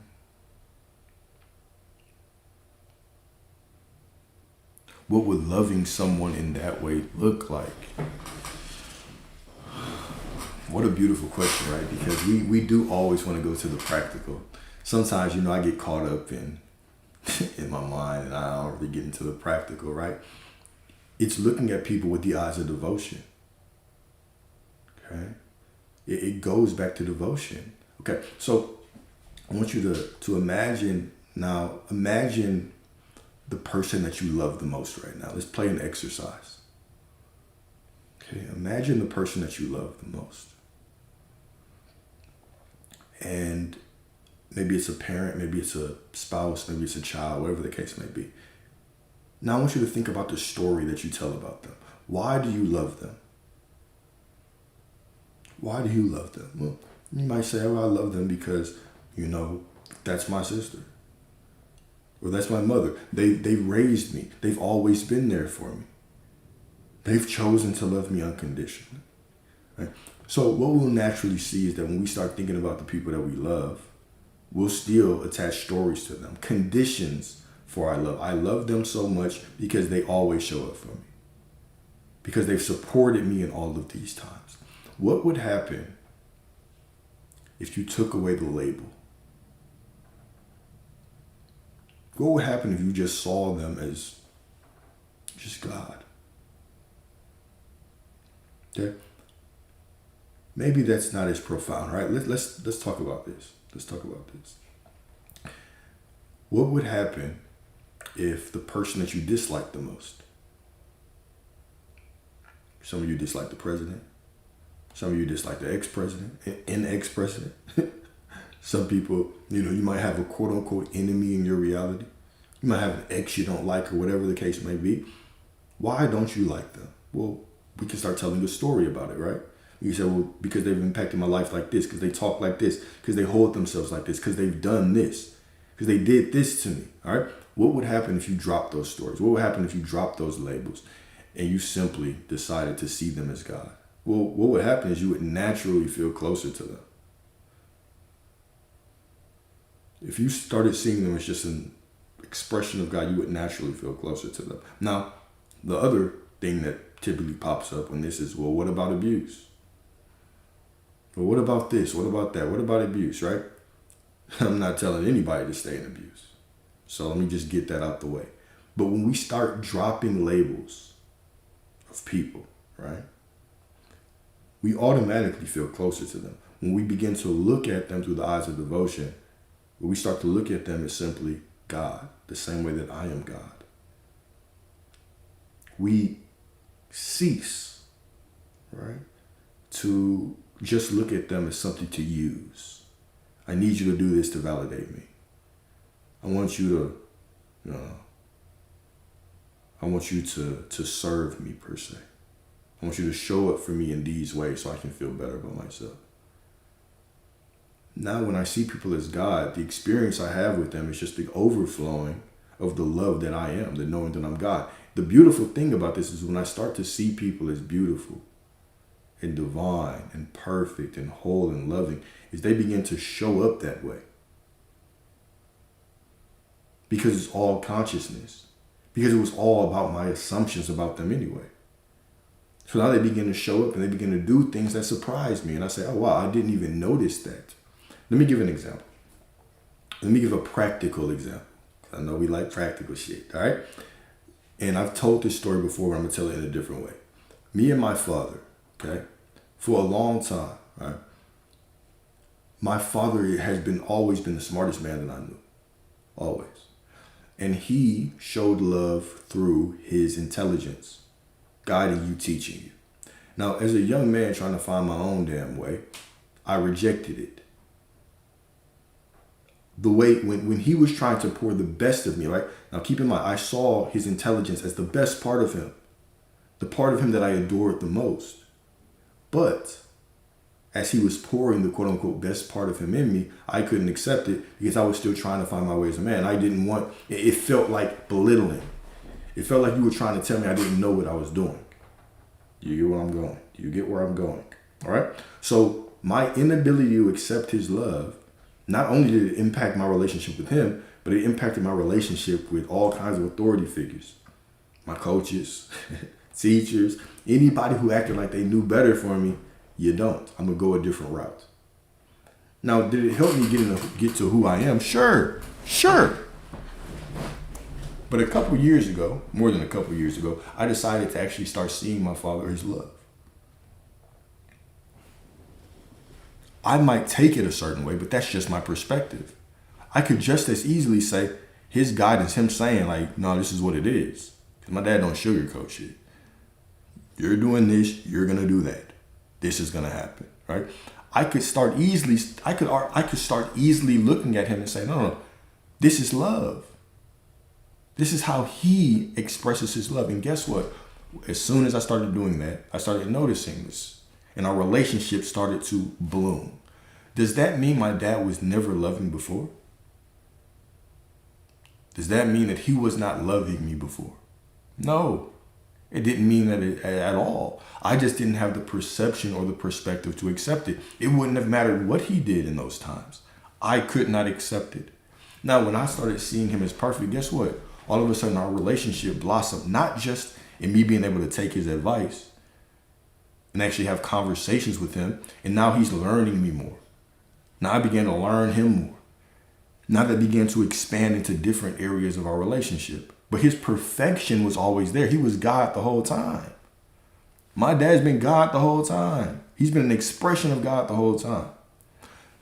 Now, let's take this example and let's add it to that specific person that you want. Let's add it to that boss you don't like. They've been an expression of God the whole time. But their inability to show up perfectly for you, the only connection to it is your inability to see them as perfect, to see them with the eyes of devotion. This is all manifesting a quote unquote specific person is. It's you deciding to see them as perfect, deciding to see them as God, so they can show up that way. If they were already perfect, you wouldn't be still waiting for an apology. If they were already perfect, you wouldn't still be trying to go out into reality and change this version of them. You would simply flow with this version of them, knowing that it's a perfect example or a perfect expression of them. And you would allow this version of them to fade away so a new one that matches you could show up. But so many times, right, instead of making it about us, instead of creating that love story with the version of them that we want, and then just letting reality do what it does, we are so enamored and trapped and sucked in by the mirror that we can't even think about what we want because we're so busy focused on what we don't want, trying to change it. This goes back to the Matrix. You cannot bend the spoon. It's impossible. You can't change them. It's impossible. Instead, only try to remember the truth, right? There is no spoon. There is no person out there. Then you'll see it's not them. It's you. It's you that bends. It's you that changes. Okay? So this is just a practical example. When I begin to see people as perfect, and what you'll notice is people will start changing in front of your eyes. People will start changing in conversations. That has happened several times. All the time now. Where people literally change mid-conversation. I do it with some of y'all that I work with. When y'all not getting shit. Because my job is to see how it's perfect. And oh my God, it's snappy. This really makes sense. Of course it does. Of course it does. But you do this with anybody. Reality is you. Everybody is you. And this is where I'm going to, right? When we begin to see everybody as perfect. You stop just healing your own world. You start healing theirs as well. You start healing theirs as well. Right? Now, there are certain difficulties or certain things that may seem more difficult. I often talk about my mother, right? Mother, a couple years ago, was diagnosed with cancer. Lung cancer. Stage 4 lung cancer. We caught it. So, matter of fact, what happened, how we caught it, I haven't really told this story yet, but how we caught it is my mother was, she fell down twice. So she just fainted. The first time she just slipped and fell. The second time she fainted, right? So went to the emergency room and they ran scans on her and they found nodules. They say, oh, you have COVID, you have nodules, right? Nodules are just like these things that show up in your lungs as a byproduct of COVID, right? So didn't even think anything of it. But she had been really weak. She had always been wheezing, right? We thought she was being lazy.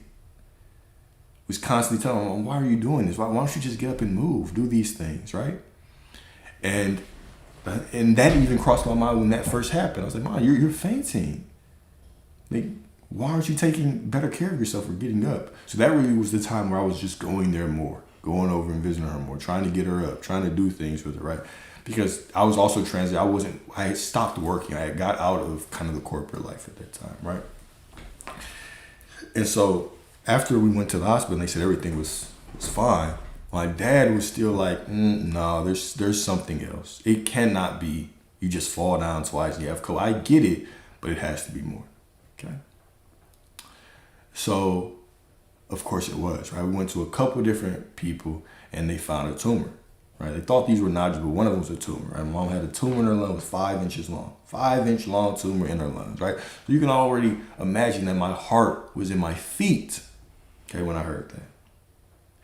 But made the decision to see her as perfect, healthy and healed, okay?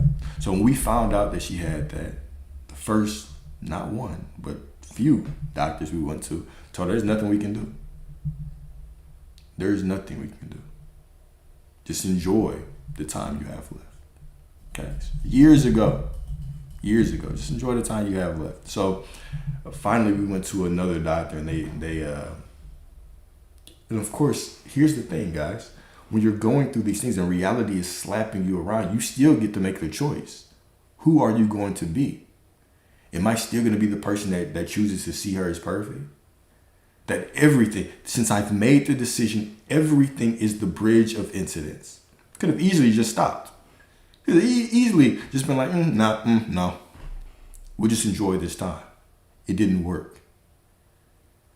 But when you begin to see everything as the bridge of incidents, it's never rejection. It's just another part of the path. I wouldn't even call it redirection. That's not even profound enough. It's just another step on the path. There's infinite ways to get there. Right? So you're rejected actually 3 times. 1, 2, 3, right? A divine number of 3. Okay? And so the next time, right? Or a bridge of incidents. No, we were rejected twice. It was twice, 2 doctors. So the third time, right, is when they found this kind of experimental treatment. It just came out. So got on that and saw that it was working. But of course, the chances of it working were pretty low. Right? So over time, she was taking this, she was doing more things. And long story short, there was a whole bunch of other things in this process. She did have to do a little bit of radiation. And I was actually scared of that because I was like, man, Mom, she's older, right? She might not take that well. But it was staying in that assumption. No, it's fine. That's just your ego. That's just the fear. But I don't have to worship that. I can feel that. I can be fine with it. I can acknowledge that as part of my human experience, a perfect part of me caring about a woman that is absolutely beautiful to me. Now, if I had thought that was a negative thing, that was getting me away from my quote unquote manifestation, I would have sat there trying to suppress it. Oh, because I don't feel good. I can't get what I want. I have to force my way to feel better. Oh, I can't have my mom crying around here. I have to force her, right? Here's another thing, right? At no time was I trying to tell my mom to think positive and heal about it. Because she doesn't create in my reality. I created my reality. It doesn't matter what she believes or what she does. I get to choose how I see her because she's me. Because there's only me. You hear what I'm saying? So this goes back to even outsourcing our power, constantly being like, oh, well, they have to do this to get a better life. Well, or you could choose for them. Or you could choose for them, right? So long story short, maybe about, I don't even think it was a month ago, maybe two weeks ago, right? 2 weeks ago, finally, tumor's all the way gone. 5-inch tumor. It's gone. All that's left is a scar. All that's left is a scar. So my mom's officially cancer-free, right? When originally she was supposed to not be here. Right?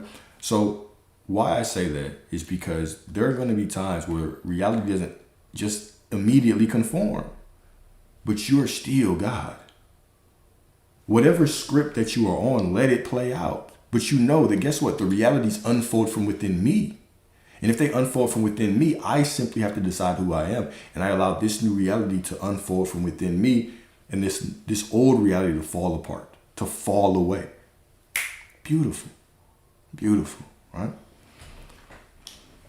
Whole, complete, and perfect. I didn't even visualize her. I just, whenever I saw her, when it came to mind, I chose to see her as perfect. I chose not to try to fix her.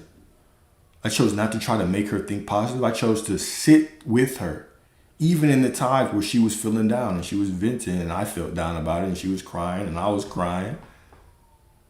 I chose to simply experience those emotions as a perfect part of the unfolding. Now, because this is how I perceived it, right? Let's say that I had denied myself my emotions and I was like, no, I cannot be down. I have to stay in this positive state of mind. I have to stay happy and joyous, right? Okay, let's say that I did that.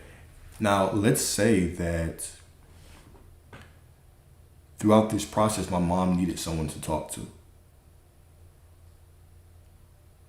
And I couldn't be there just for the sake, or I couldn't be fully present with her just for the sake of me trying to feel good.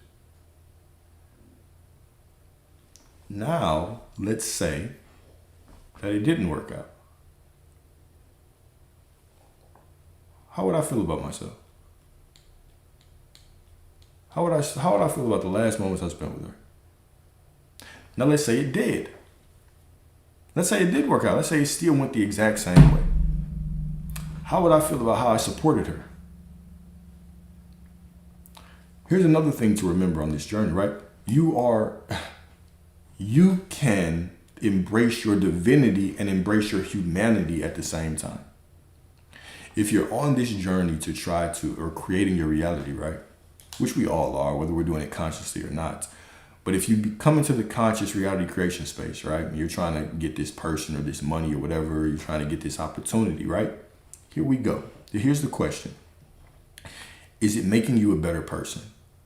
The revelation, the realization that you are God should not make you a worse person.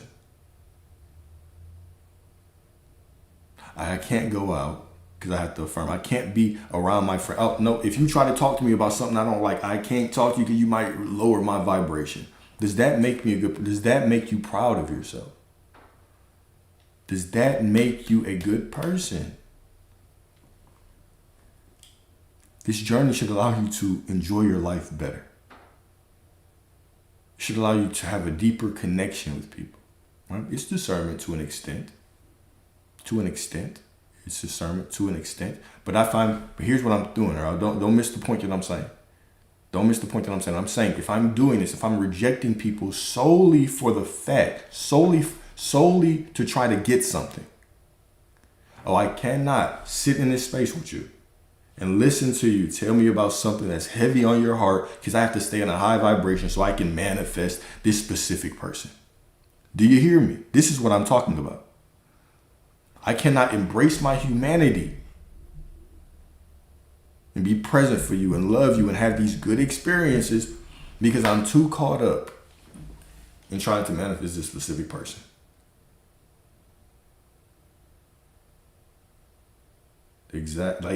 Right, you got a problem and all of a sudden you're negative, right? Like that's insane, right? Just because I feel bad does not mean I'm bad. Just because I don't feel good does not make me less divine. It does not make me less divine, right? And that there is a way to catch yourself. Are you in that hamster wheel of trying to do things to get? Oh, I need to keep my vibration up, keep my frequency up. I need to do all these things to get. You're the vibration of God, man. You're God. And if you were God, you wouldn't have to worry about your vibration. You would just decide what you want and it's done. All right. But are you still doing all these things? And is it costing you? So that's another thing that I constantly want to push, right? Is you come into this space not just to get this one person, right? But the realization of the revelation, the remembrance that you are all that there is, should ideally lead you to a better life in all areas, right? Because you deserve it all, because you are it all. So don't sacrifice a certain part of your life that you like, that you enjoy, your friendships, just for this other person. And so, yeah, that was my little rant for the moment, right? So just because things look off, that's just part of the journey. Doesn't mean they are off, they just look off. This is why scripture tell you, right, judge not by appearance, but judge by righteous judgment. Because from my third dimensional perspective, I can't judge it right anyway. We only see what 0.001% of reality, as physics is saying right now. We only see 0.001% of reality. The rest of it is just simply energy. Now, if that's all I see, then how could I ever judge on what I see? I only see one reality. That's it. I only see one reality, right? That's it. Okay. So when I stop judging things by appearance and I start saying everything is working out for me, it's all for me. Now everything can actually be for me because I'm reality anyway. All right. Yeah, that's a great point. Realizing that everything's on me made me feel like I have to fix myself all the time, right? There's a beautiful quote in Gospel of Thomas, and it says, "When you come to know the truth, first you will be disturbed. First you will be disturbed, right? When we come to realize it's all on us at first, it's very easy for us to get disturbed and be like, oh shit, this is all me? Well, damn, I need to fix all these things to fix my life." Think about that though. Isn't that just what the world preaches anyway? What's the difference between that and what the world is telling you on self-improvement, self-development? I need to fix all these things. I need to feel better about the reality I don't want. I need to feel better and think better thoughts about the reality that I don't even want.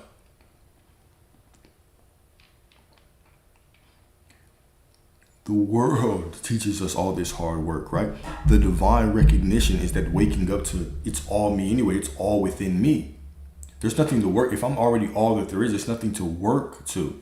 It's simply me needing to accept the truth of who I am. I simply accept what I desire to receive or experience, knowing that it's done and it shows up in my reality because it flows through me. When I accept it, it flows through me. I experience it.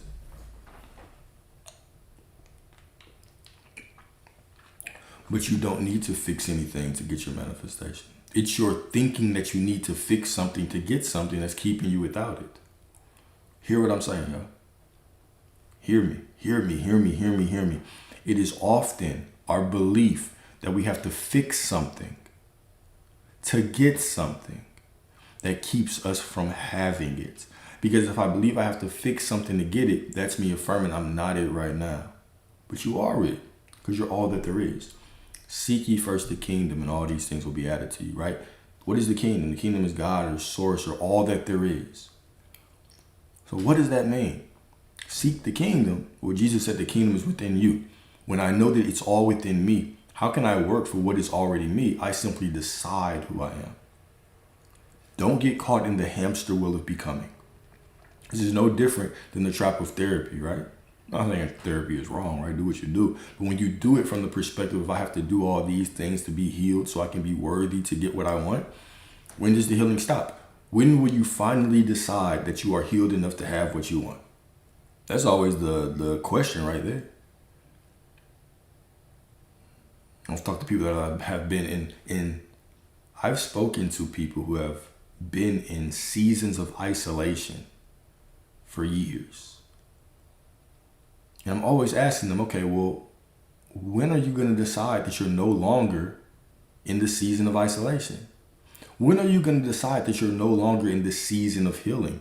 You've been in the season of healing since you found out about healing. Simply being in the season of healing is a perspective that you can take. It's one perspective that you can take out of all of it. So when you take that perspective, now guess what? Reality shows you who you are. And when reality shows you who you are, you keep getting more and more things to heal. You keep finding more and more things because that's who you're being. But when you decide that you are already everything, it's already within me. There's nothing to hold on to. There's nothing to let go of. There's nothing to heal, to receive. There's nothing to do, to have. There's nothing to become. I'm already it. So now I decide who I am. I decide who I am. And I allow everything I desire to flow to me, through me. That goes back to us perceiving this separation. If you knew that you were everything, you would simply accept. You would accept that it's true, and then you would walk through life to experience yourself because it all flows through you. It all flows through you.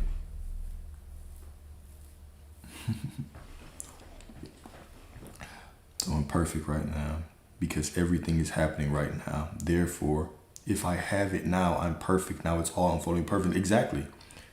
So let's even talk about that, right? There's this thing in the spiritual space, in the manifestation space, and people say you can only have what you already have. You can only have what you already have. Like you can only have what you decide to give yourself. Well, where is the only time that you can have something? Where is the only time? Oh, I appreciate that. Appreciate that. Where is the only time that you can have something? It's the present moment. It's right now, right? You can't have something yesterday. You have to have it right now. You can't have something tomorrow. You have to have it right now, right? So the acceptance that you have it right now, it's done. I'm perfect and complete and whole right now, whether I feel like it or not. Right? It goes back to the quote that I was saying in the beginning, right? Which I thought was very, very profound. It was to seek for love, right? To seek for God, to look for God, to look for love, to look for prosperity. Is to look for the ocean while standing waist deep in its tide. The moment you stop searching, the waves remember your name. When you release your defenses. What is a defense? Any story that assumes or tells or makes the assumption that I'm not it. Right? When you release your defenses, when you let your heart crack open without demanding that it feel safe, you will discover that love was not coming to you. God was never coming to you. It was breathing as you. So when I realized, when I released the illusion of separation and realized that God's been here the whole time. God's been breathing as me. Love's been breathing as me. All the prosperity I seek has been within me the whole time. Ceasing must stop. Ceasing must stop. Striving must stop. Striving must stop. Because what is there to strive for? Because striving assumes that I don't have it. This is why it even says in scripture, be still and know that I'm God, right? Psalm 46:10. Now, one of the translations of be still and know that I'm God is what? Cease striving. Cease striving and know that I am God. It's already yours. It's being. Well, what if I don't feel good? Well, stop trying to feel better. Just exist. This is what being means, right? Being is so hard to explain. You're like, being? How do I be? I don't know. You tell me, brother. You tell me how to just be, right? Being is not trying to feel better for the sake of raising your vibration to get what you want. Being is accepting that even in the midst of this, God is here within me and granting me all of my desires because they're already mine. They're already me. That's what it is. That is what it is. Look in your sadness, you'll find God there too. It's when you get away from that pendulum of thinking that if I feel better, I'm closer to God. If I feel worse, I'm further from God. Right? If I think better thoughts, or if I'm remembering that I'm God, or if I'm feeling this closeness, then my desires are like we act like we're pulling our desires like a magnet from the external reality. Well, no, your desires are within you and you're just walking through life experiencing yourself. It's flowing from you. The only thing that's keeping it from flowing to you is what? A refusal to accept that it's done. This is all it takes. The acceptance that it's done. And if I accepted that it was done, I would just live my life. What if I don't feel good? It's still done. I'm still perfect. I'm still worthy. Worthiness is my birthright. It's not a feeling. It's a fact. Being God is not a feeling. It's a fact. Being prosperity is not a feeling. It's a fact. There is no lack of anything. There's no lack of love or abundance or prosperity. God is all that there is. How could there be a lack of abundance or love or prosperity? There's simply our failure to realize the prosperity that we are, which keeps us in the illusion of lack. Money should be falling out the sky for you. Honestly, money should be showing up in unexpected places in your life. It should be popping up out of nowhere. Because you're already a miracle. Your ass popped out of nowhere. Well, no, my mother and father have it. No, some of y'all were test tube babies. Some of y'all literally popped out of nowhere. I'm convinced of it. Right? You are the miracle. You're already walking through life as this miracle. You're already this miracle. Yet we still just look outside and we're searching for signs. Oh, I just need something to open your eyes to the miracles around you. That nature just gets taken care of by God and does nothing. We're the only species on this planet that thinks we have to do all these things to be taken care of by our Creator. We even create belief systems. If you climb the ladder of righteousness and repent enough and go sit in confession and tithe and get baptized and do this and that and that and this and now you can be worthy. We're the only being that do it. You don't see the birds at church on Sunday. It's just us. You are the temple of God. We are the temples. God is within me. And if the fullness of God is within me, what is there to do? What is there to do to be closer to the God within me? I just have to stop trying to be closer and just know that I am God. Stop trying to know and just know. Stop trying to feel better and just know that even though you feel like shit, it's fine. You're still God. You're still perfect. It's all for you. Just be. Right now, you're perfect. It doesn't matter what you feel like. Can you accept your divinity right now? Just take a second right now. Take a deep breath, pause. Can you accept your divinity and your perfection right now? If 10 of y'all don't say yes, I'm not moving on. Can you accept your divinity and your perfection right now? If 10 of y'all don't respond, I'm just going to end the stream anyway. Oh, damn, that was quick. I should have said 20. That was too quick. I should have said 20 for y'all. Y'all funny. I love y'all. All right, I love y'all. Okay, it's that thing, right? I absolutely love y'all. Okay, here's the thing. All right, it's not about feeling it. It's not about feeling it. Feeling it is gonna keep you on the hamster wheel. You're like, no, I don't have nothing else to do on my Sunday morning. Please stay. Yes. Feeling has nothing to do with it. Feeling is going to keep you in a hamster wheel, all right? So if right now you are constantly saying, I have to feel better about it. I have to think better. Ooh, shit, the whale. You feel me? Appreciate you, brother. Appreciate it. So if I'm constantly thinking I have to feel better thoughts about it, what happens when you walk outside and it's just a gloomy day and you don't feel good? What happens? Are you further from God? Guys, remember, when we talk about closeness to God, okay, it's not a feeling, it's a fact. Here's the truth, okay? You have to feel separate sometimes. Why? Because if you did not feel separate, if you did not buy into the illusion of separation, how would it feel good when you met that woman or that man of your dreams and you could experience the love that you are? If you did not feel separate, how could you experience the prosperity that you are and the joy of buying something that you wanted or giving your money to somebody or helping somebody out or showing up for somebody in a tight bind? How would you experience these things that are you without the illusion of separation? You couldn't. So you have been given this mechanism called the ego to experience life from the vantage point or from the perceived perspective of separation, to allow you to remember yourself over and over and over and over and over again and experience yourself over and over and over, just like Jesus, over and over again. That's the beauty. This is the dance of doing and being, the divine dance of I do and I forget, and then I come back into awareness and I'm trying to feel better about it, and I just remember that no, I'm already it, and things continue to show up in my life. And I continue to experience the love and the divinity and the prosperity that I am. This is the dance of life. So don't focus on feeling that connection with Source. There are going to be times where you do feel it. Savor those moments.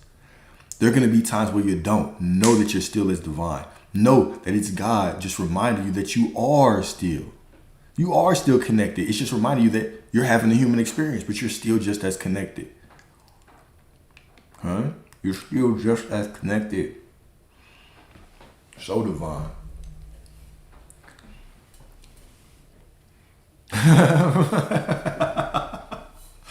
That's a bar. Secretly is God. We love it, but we're here forgetting and thinking we hate it. Ain't that the truth? Ain't that the truth? All right. So then it's not doing things from the perspective of fixing, but rather do things out of the perspective of being. Exactly.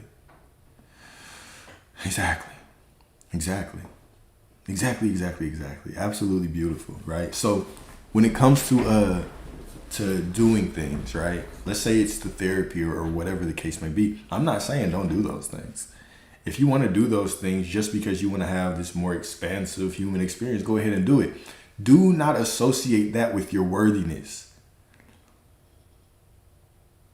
Whether it's worthiness for anything, worthiness for a relationship, a perfect relationship, worthiness for, the money that you want, worthiness for anything that you desire. Do not make a conditional statement on the unconditional. God is unconditional.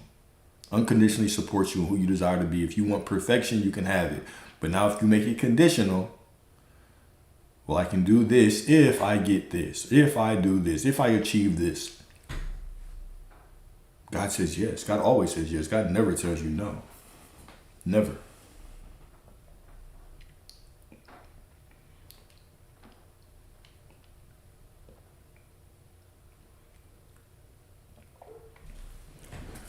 I mean, you are the self. Okay, you're self-concept. You're already God. Like what more self-concept do you need?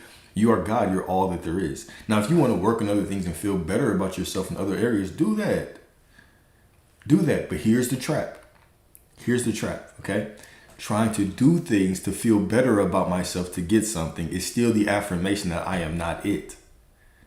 Doing things trying to influence myself to feel better or to believe something that I secretly don't think I am in order to get something out there that I don't think I can get unless I feel better about it. Oh my God, doesn't that sound like torture? Doesn't that shit sound terrible? When you really think about it, this shit sounds terrible, right? Your self-concept is God. What are you basing your self-concept on? Are you basing it on things in this physical reality that can be changed and morphed? And remember, circumstances and reality are always changing anyway. Your feelings and thoughts are always changing anyway. Why wrestle with them? They're just going to change anyway. The moment that you wrestle yourself out of a bad feeling to feel good, now here comes the frustration. And that'll last for a little bit. And then here comes the joy again. All right. So when you start identifying with the truth of who you are, that's your self-concept right there. I'm all that there is already. I appreciate you, Sophie. Thank you. Yeah, absolutely. The live's always available. So I stream these directly to YouTube. So when we're talking here, it's on YouTube. But yeah, they're always there. Don't take them down. So you can always get the message. You can get the documents. You can get all of that. Oops.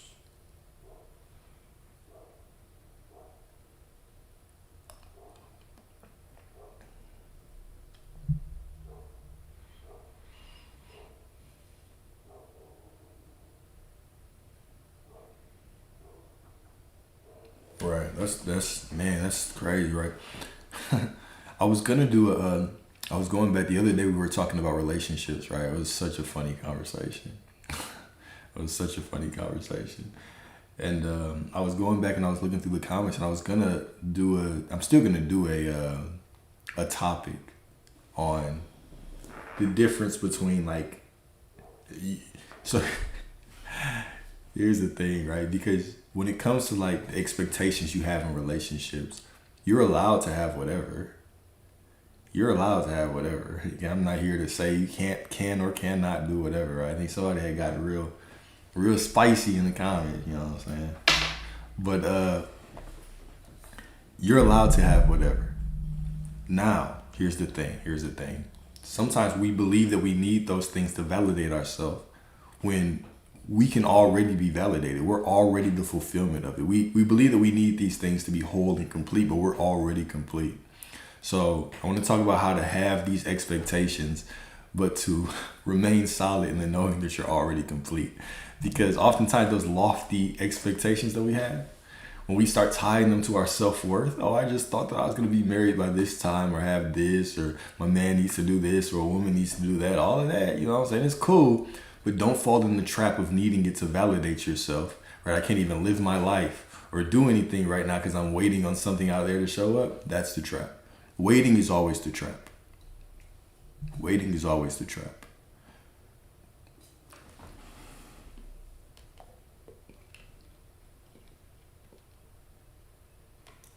Exactly. It's all us anyway.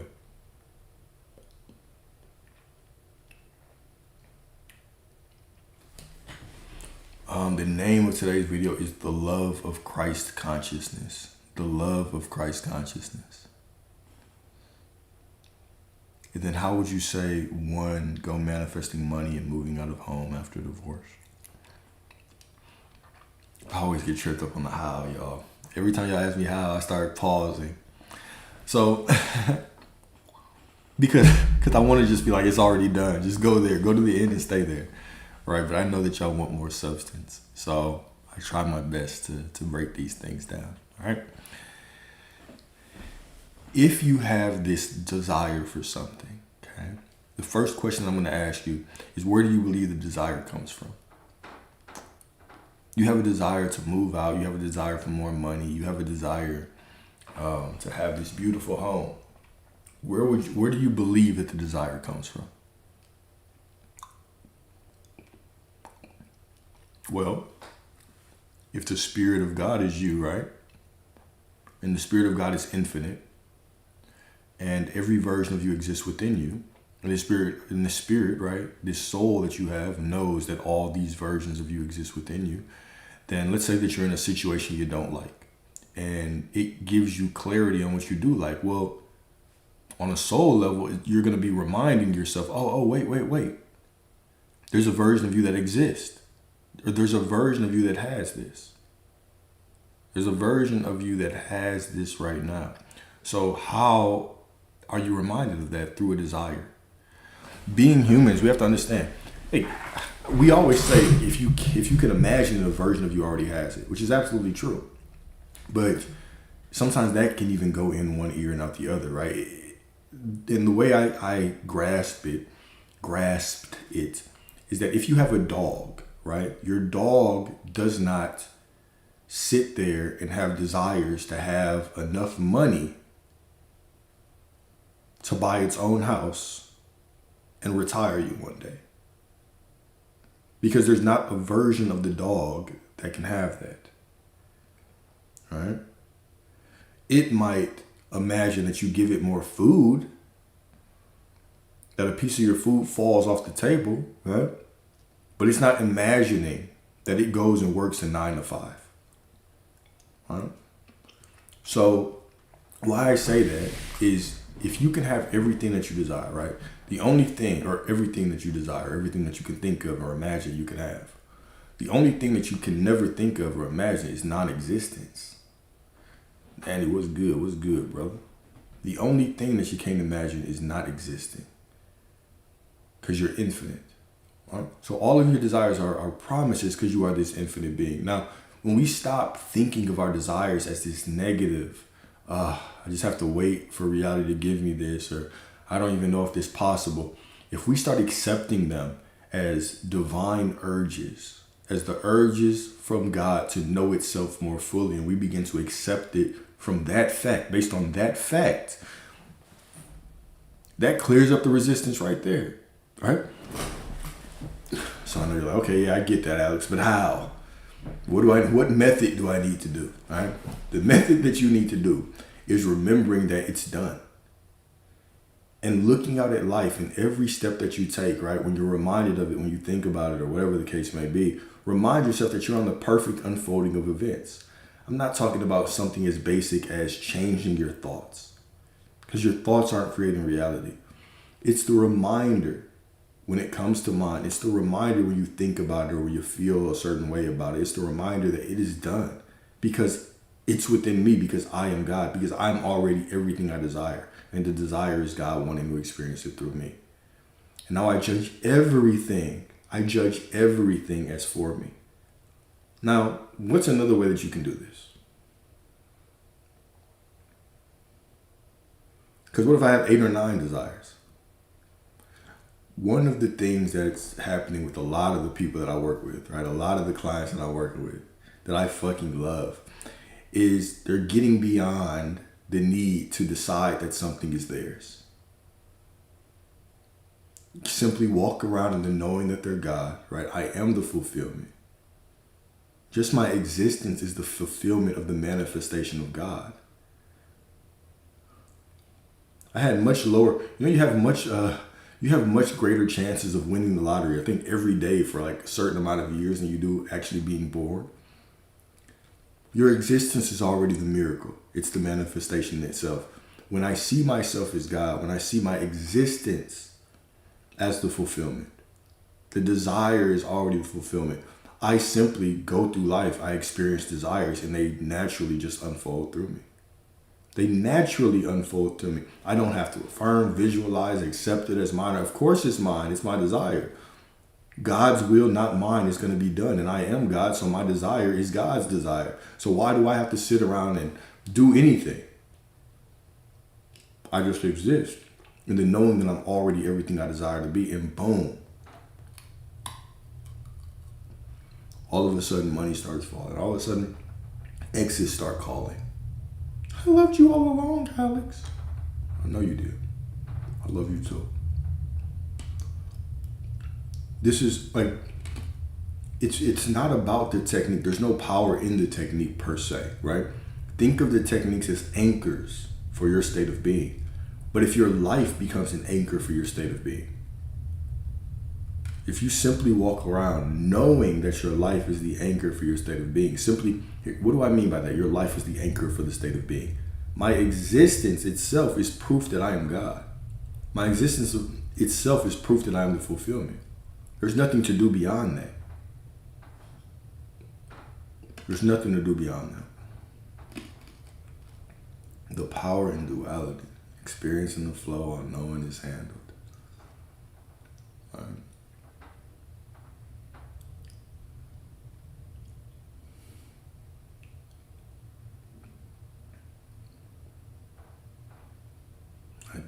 I did, Jay. I did it.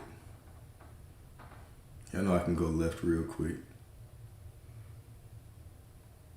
I can go left real quick.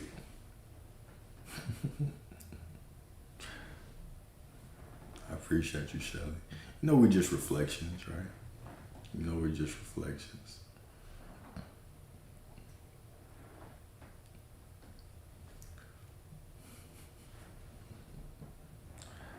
Oh, wait. So, I don't really have much else to talk about unless y'all have more questions or if y'all want to join. Y'all shy today? So, how come, what's been up with y'all lately? I've been asking y'all to join and y'all don't join anymore. Or y'all wait till somebody else joins and all of a sudden y'all flood the join request. But let me put it like this, because I want to do like one-on-one stuff. So, if you want to kind of have this one-on-one conversation, if you're going through anything, come up here, right? Be brave, right? This is a safe space. So why I'm saying this and why I like doing these one-on-ones, right? It's because of this. Okay, hear your boy out. We never know what people are going through, right? I have a way of explaining things. I have a perspective.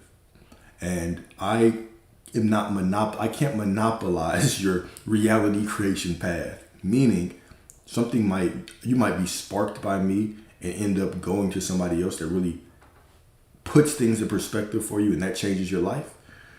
You might be completely repulsed by me in the way that I do my delivery. I know that my delivery ain't for everybody. I know that. I for sure know that, right? So you might not like it here. You might go somewhere else, and that sparks you, right? I can only say things my way. Think about this. Right? If you have a download, okay, will constantly say I have information through downloads. A lot of the information I have is from quote unquote downloads. What is a download really, right? I can have information, but me communicating that information, how do I communicate it? I communicate it through my own perspective, through my own life experiences, through the way that I speak, through the way that I perceive life, right? So there's always a filtering that happens from knowledge to brain to experiences to me. That's it. All right. So from that perspective, right, I can only say things the way that I know things. Someone else might make it click for you. But if y'all are on here, right, and you come up and we start talking about things that are going on with you, your perspective may help somebody else to be like, oh shit, that actually relates to what I'm going through. So we're all helping each other. Even you struggling to understand the concept and getting up here and wrestling with me back and forth, right? We go back and forth about it. It helps other people for it to click, to have an aha moment. And y'all all deserve the aha moment. You all deserve that moment that pushes you to the reality that you want. Okay? We're all in this beautiful game together. Let me see. Oh, I still got a little bit of battery, so we're good. Still got a little bit of battery, so we are good. What's up? Oh, let me turn the volume up. My bad. What's up, y'all? Dang, I wasn't even gonna come up. I kind of did, I did boxes last night, kind of talking about this stuff. Yeah. But, So I'm glad you're here. Yeah. I'm glad you're here, bro. How you doing today, man? You know, I'm not gonna lie. Last night, I kind of said it in the chat. Last night, I was in a dream state, but I kind of affirmed to myself that I am. Mm-hmm. Had a bunch of visuals and stuff, but I just pulled all my energy back into me, and it was like I was asleep, but at the same time, I was going through all this deep soul work. I don't understand what it was really. I haven't done that before. Okay. And I just woke up with this lightness and this weight off of my chest, knowing that everything out here has already been, created, so I don't gotta really focus on that. Fair. And I don't know, you said something earlier. You was what'd you say? You was basically I was using my imagination in my sleep. Gotcha. Very heavy. And it felt like, I was like, oh, okay, look, it's showing me a different side. I've been shown a different side of everything. I can either stay here or I can do that. It's my decision what I want to do. And I just woke up and I was like, everything I saw in my dream, I'd much rather prefer to be on that side. Yeah. And, but I would get that, all that would happen and stuff. But then I would, go walk throughout the day, and I'm like, dang, everything I'm seeing right now, was that just created just now for me, or was that created an hour ago or the day before?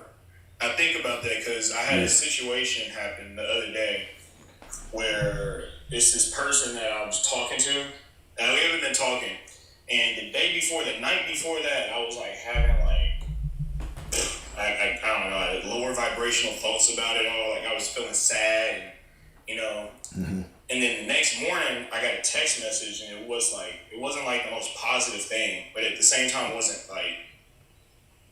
you know what I'm saying? It was just I didn't look at it as positive or negative. I just looked at it as okay, what in the world is going on here? Yeah. I was well, why did I create that? And I figured out why I created it because I went to the park and sat under a tree for 3 hours and had a bunch of realizations, and I stared at a tree for 3 hours and realized that it was just the tree. The tree is just a tree, and it's just pure acceptance no matter what. Mm-hmm. But I still didn't understand. I know everything is crystallized out here, but what is that? Is that an immediate reflection of who you are, or is it a past reflection, or sometimes could you get a higher reflection of who you are?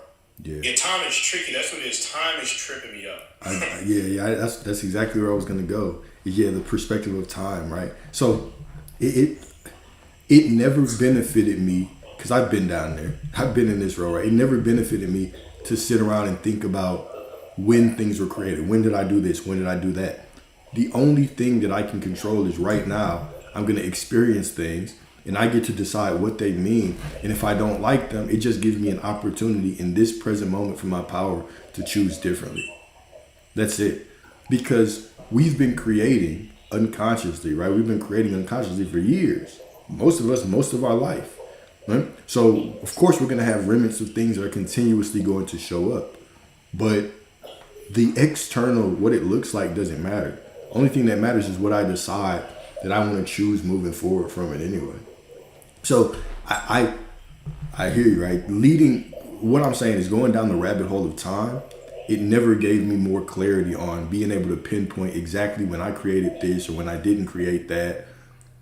But when I stepped into the now moment, knowing that my power is just here, all of that clears up itself anyway.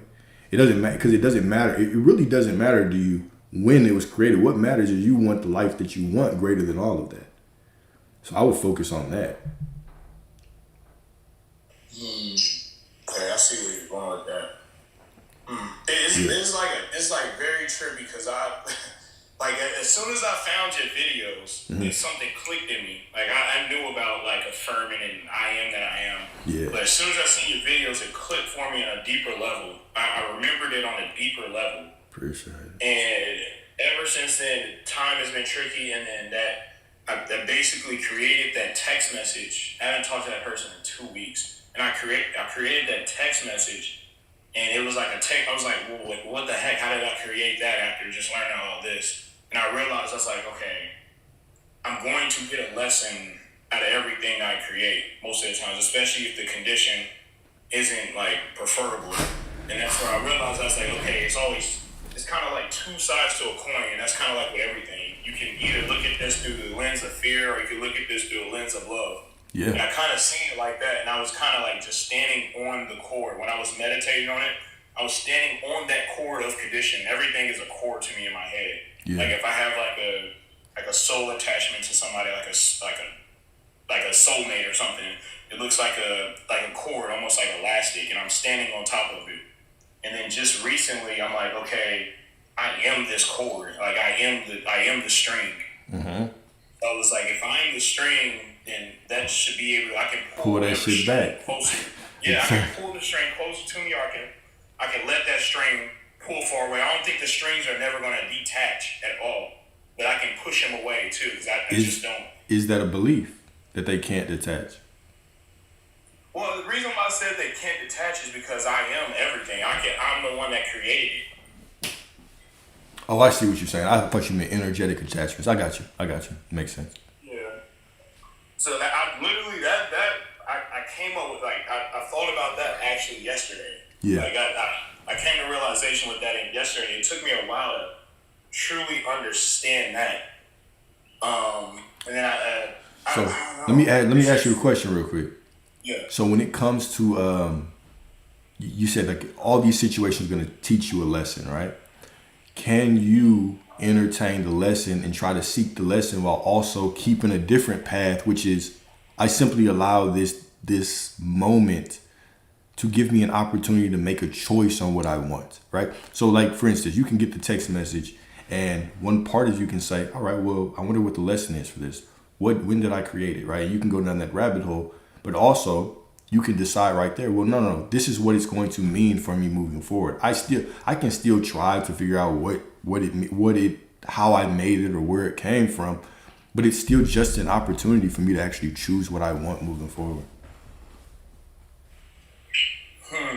I kind of got to that point after trying to figure it out. I realized I was like, okay, yeah. I'm trying to do all this figuring out, but at the same time, it's like this in my head. It's like I'm showing two sides of a coin.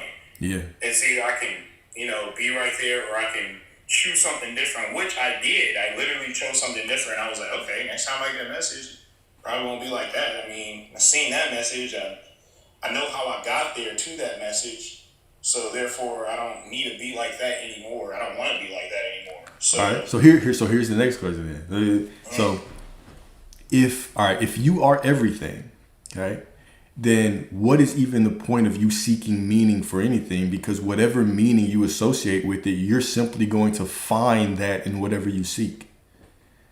So if you associate a meaning with it right now, you can go dig and dig and dig. You're just going to be confirmed on the meaning because it's just you making it up anyway.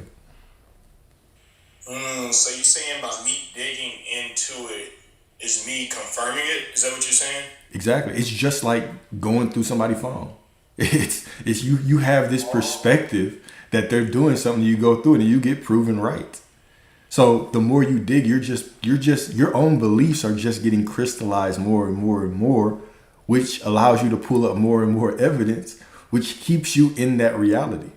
Oftentimes it's the digging and the attachment to what this thing looks, what I think this thing looks like, that keeps me attached to a reality that I don't even want anymore. If you don't want that reality, you can let it go.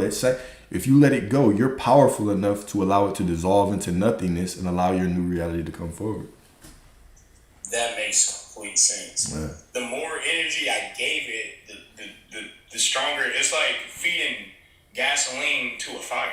Almost. Yeah. I kept feeding the gasoline to the fire, and the fire just kept getting bigger. Even though I eventually kind of like put out the fire, it was no reason at all for me to even fuel that fire. Yeah. When I had the decision just to immediately, with a snap of my fingers, let it go. Yeah. And by me doing that, by me fueling that fire, I went deeper into that reality in which I was in that same spot when I could have just easily flipped. Okay.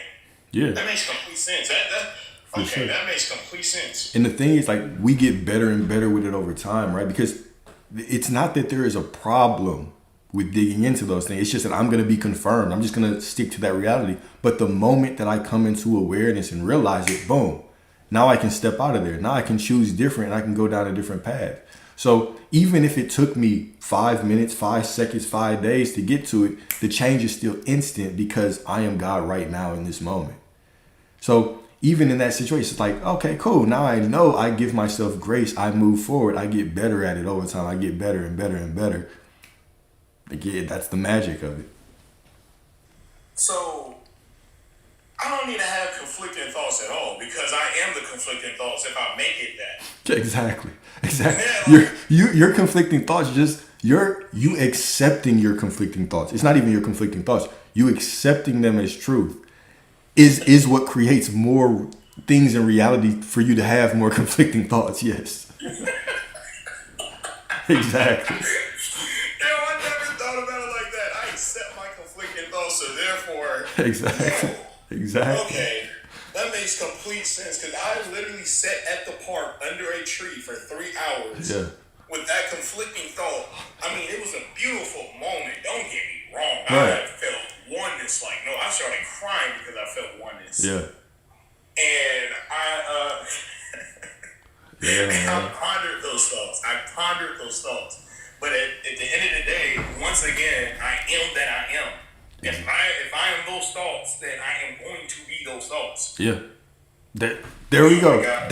There it is, right? That was a gem right there. Yeah. If I am those thoughts, because I am that I am, I'm gonna be those thoughts. They're gonna continue to show up. Exactly. That's literally how it is. You are literally it goes, because you gotta realize, it's easy to think that the I am is only 3-dimensional manifested things. Mm-hmm. But you gotta realize, once you really go in and you start to realize, it's deeper than just what you think you want. Mm-hmm. Your soul is trying to tell you, look, it's your thoughts, it's your perception, it's your awareness, all of that. You have to be I am with all of that. All of it. Because that's what I was wondering. I was meditating. Yes, I was sitting there. I felt oneness. Yes, I became aligned, all my chakras, whatever. But the moment I sit there and really, that's present moment. That's present moment. That's true present moment right there. Yeah. That's what they mean by slowing the mind and just witnessing and letting it all flow. That's the power. And that's where all of your power is, right there, right? And you can bring that state even into your normal life. You can bring that state into your work, into whatever, into, conversations by simply being present, right? It's all a meditation. It's how can I bring more flow into every area of my life. I just gotta. So now I think right now I'm working on that now. I just like the switch just flipped. Yeah. I need to be able to move throughout life with that knowing around other humans and everything that I've perceived. Because I do understand, like, yes, it's only me. I've understand that for a while. It's only me. Nobody else. I created all of this. So I got to understand, like, everybody else has their own perception of the universe through their, unique, but they're all still me at the same time. I am them, they are me.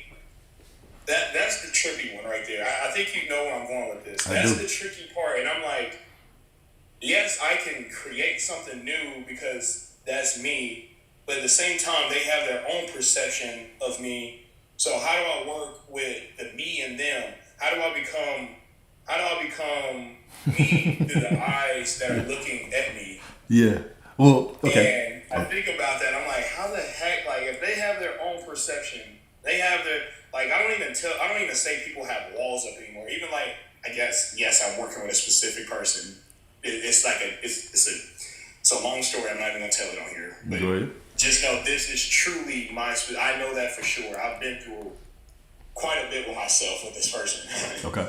And I'm like thinking, okay, I don't even think this person has walls up anymore. Because they're just me. The walls they put up were just my walls. I put the walls up for them in my perception. Yeah. So I look and I'm like, how do I go throughout life knowing that? Does anybody in the chat see what I'm saying? Like, I don't even know how to explain it in human words yet. What makes you think that other people have different perceptions of you than you have of yourself? Is it? Go ahead.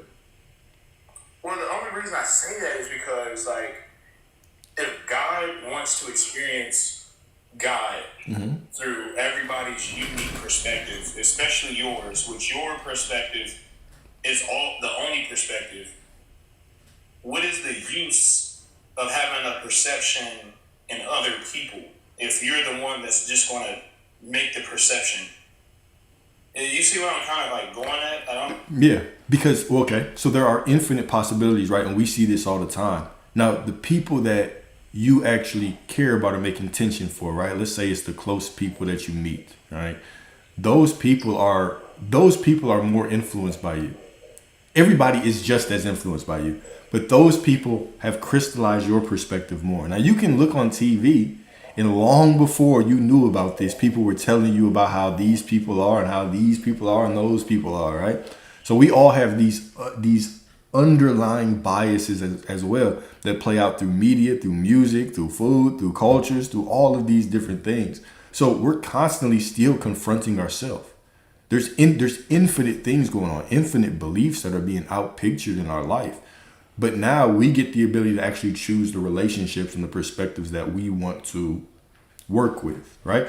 Like, for instance, I have no desire to sit here and worry about the perspective of someone that I'll probably never meet, or I don't think that I'll ever meet. I'm more so focused on the perspectives of the people that I consider to be in my reality, right? Family, close friends, women, etc., right? So we simply just put our focus and our awareness on the assumptions of those people. But outside of it, we just allow those things to be. And those things become the collection of all of the, stereotypes that we've heard before or the opinions we've heard before, right? But the more that we start actually meeting people, one thing that we'll constantly realize is, oh shit, I thought this about you. You're not even like this. Or you're different than what I expected, right? So we do have those kind of aha moments, but a lot of the things that we see are simply built on how we've been programmed, per se. So it's like basically, I think I get it. It's like basically God gave me all of these pathways that I could possibly live life through all these unique perspectives. I can take any path I want because free will, like I create this. Yeah. And if I didn't have all these perspectives, if it was just me, it would just be light. And if it's just light, then it's nothing. Exactly. But like anything that you are aware of, you can have. So you can think of life like a buffet, right? All these perspectives have sprouted up and you experience them in your day-to-day life. And now you get to choose what you want to experience. But yeah, if we were all one, there would just be like, we are all one. But if we just had the perception of only being all one, like robots, there would be no choice. There would be no ability to choose and create from different perspectives.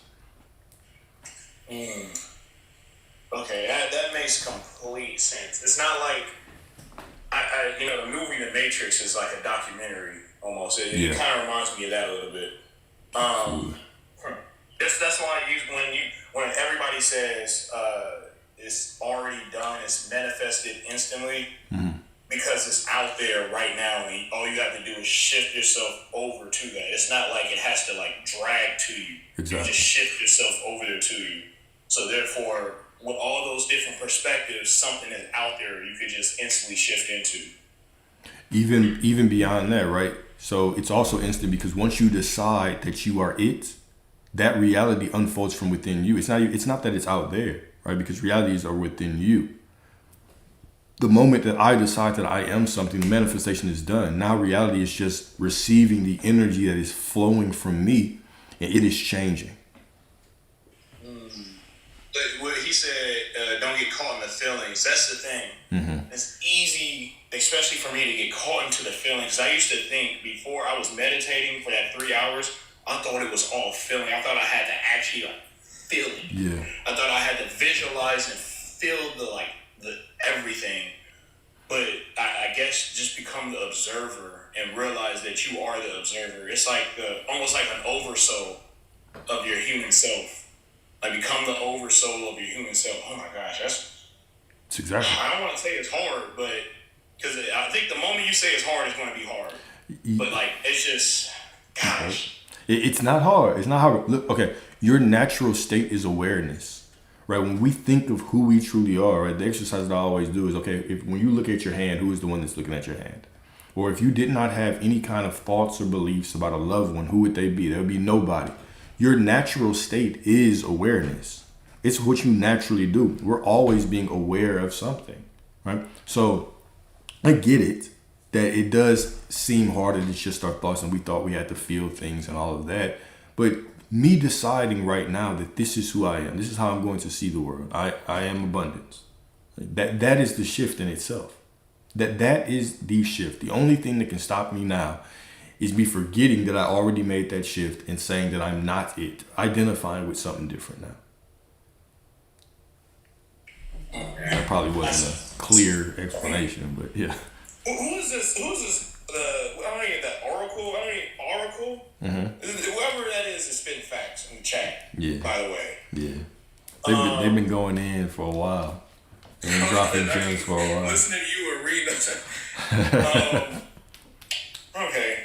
It's not too often where I meet people that can their souls have been awakened on this level where I can have these conversations. So I like being challenged like this, especially like on my, I guess, quote unquote, conflicting thoughts. Yeah. Not really conflicting. I'm just, okay. And so it's a matter of present moment and letting go. That's all life is. Basically. It's making intentions, letting it go. Making intentions, letting it go. Or not even, because letting it go does seem difficult sometimes because if you're all that there is, if you let something go, where does it go? Is the quote that I always use. But it's simply about making intentions and then allowing yourself to live life. Allowing yourself to flow through life, right? I've decided it, and now I am it, and now I simply exist. I do what I believe is best in the next moment.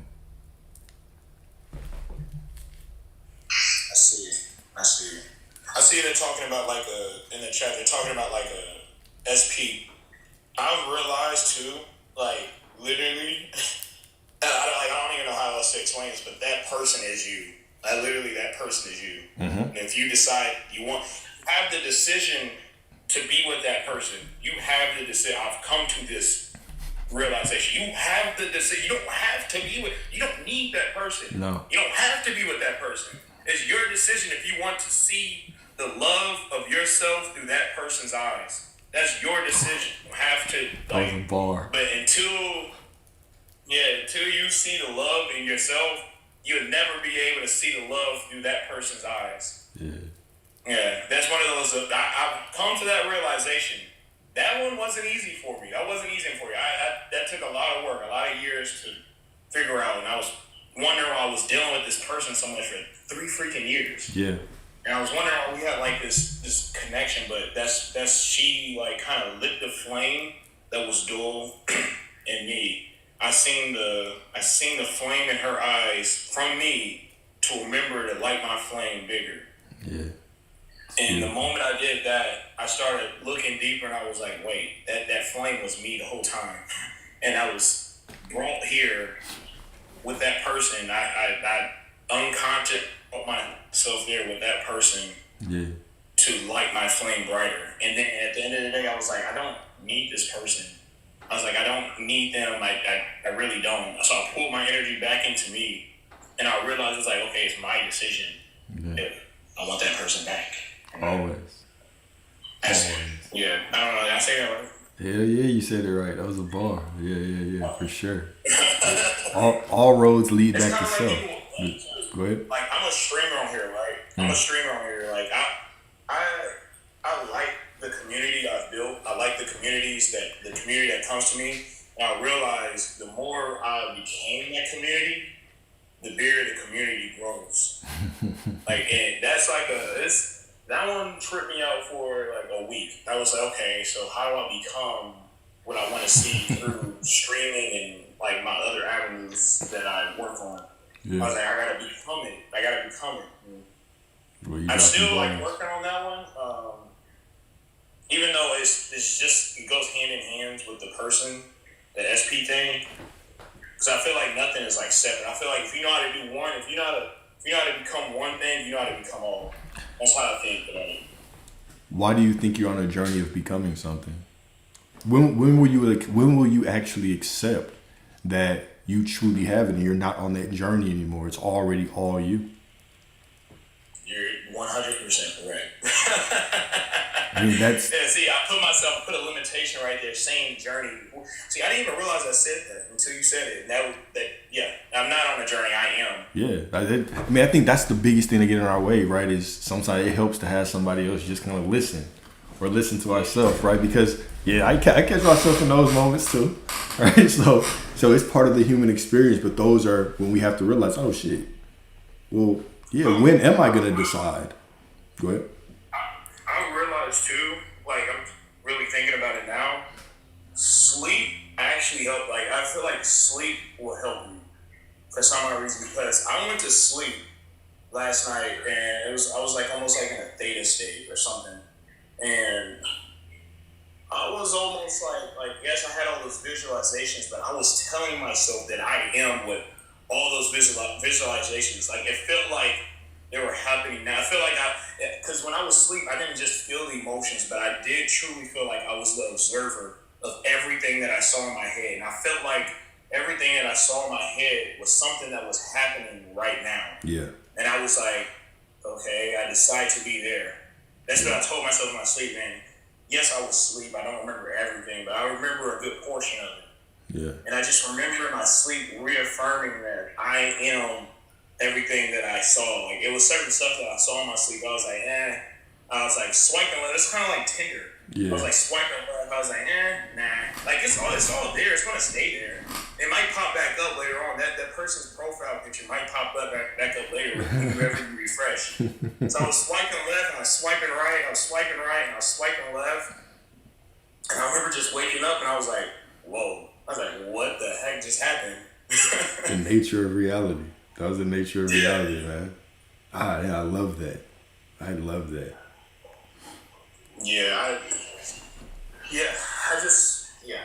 Present moment, letting go. Just watch what I say sometimes, watch what I say. I don't even say stuff is crazy no more.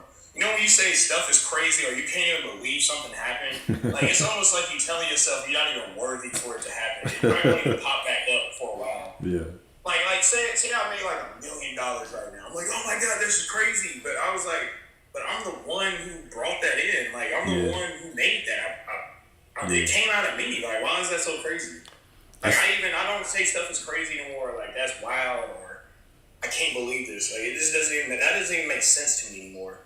That doesn't even make sense. That's a great point, right? And that goes to even when people think they have to feel a certain way to get things. Like, oh, I have to feel that feeling to receive it. And it's, a lot of times you'll receive that thing and you'll realize, oh, well, I was trying to conjure this feeling and I don't even have that feeling when I receive it. It just is. I might feel good for a second, but it just is. I just go back to my life, right? You already have everything. And when we start putting kind of things on these pedestals and thinking I'm just gonna feel so immaculate when it gets here, right? That in itself keeps us disconnected, because that's a hard feeling to conjure up. Yeah, it's been a journey to get to this point. To this realization.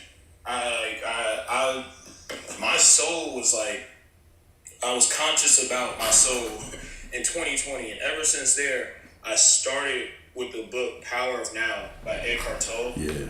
And that book revolutionized the way I thought. And I started reading Ram Dass and studied quantum physics and all that extra stuff. Yeah. Just trying to understand this. Yeah. Because I think like that. Literally, I did all that just to understand this, and I just give gratitude now. Like I literally like. I remember I was hearing somebody said, I think it was Kevin Gates. Kevin Gates said, I don't even pray, I just think and say.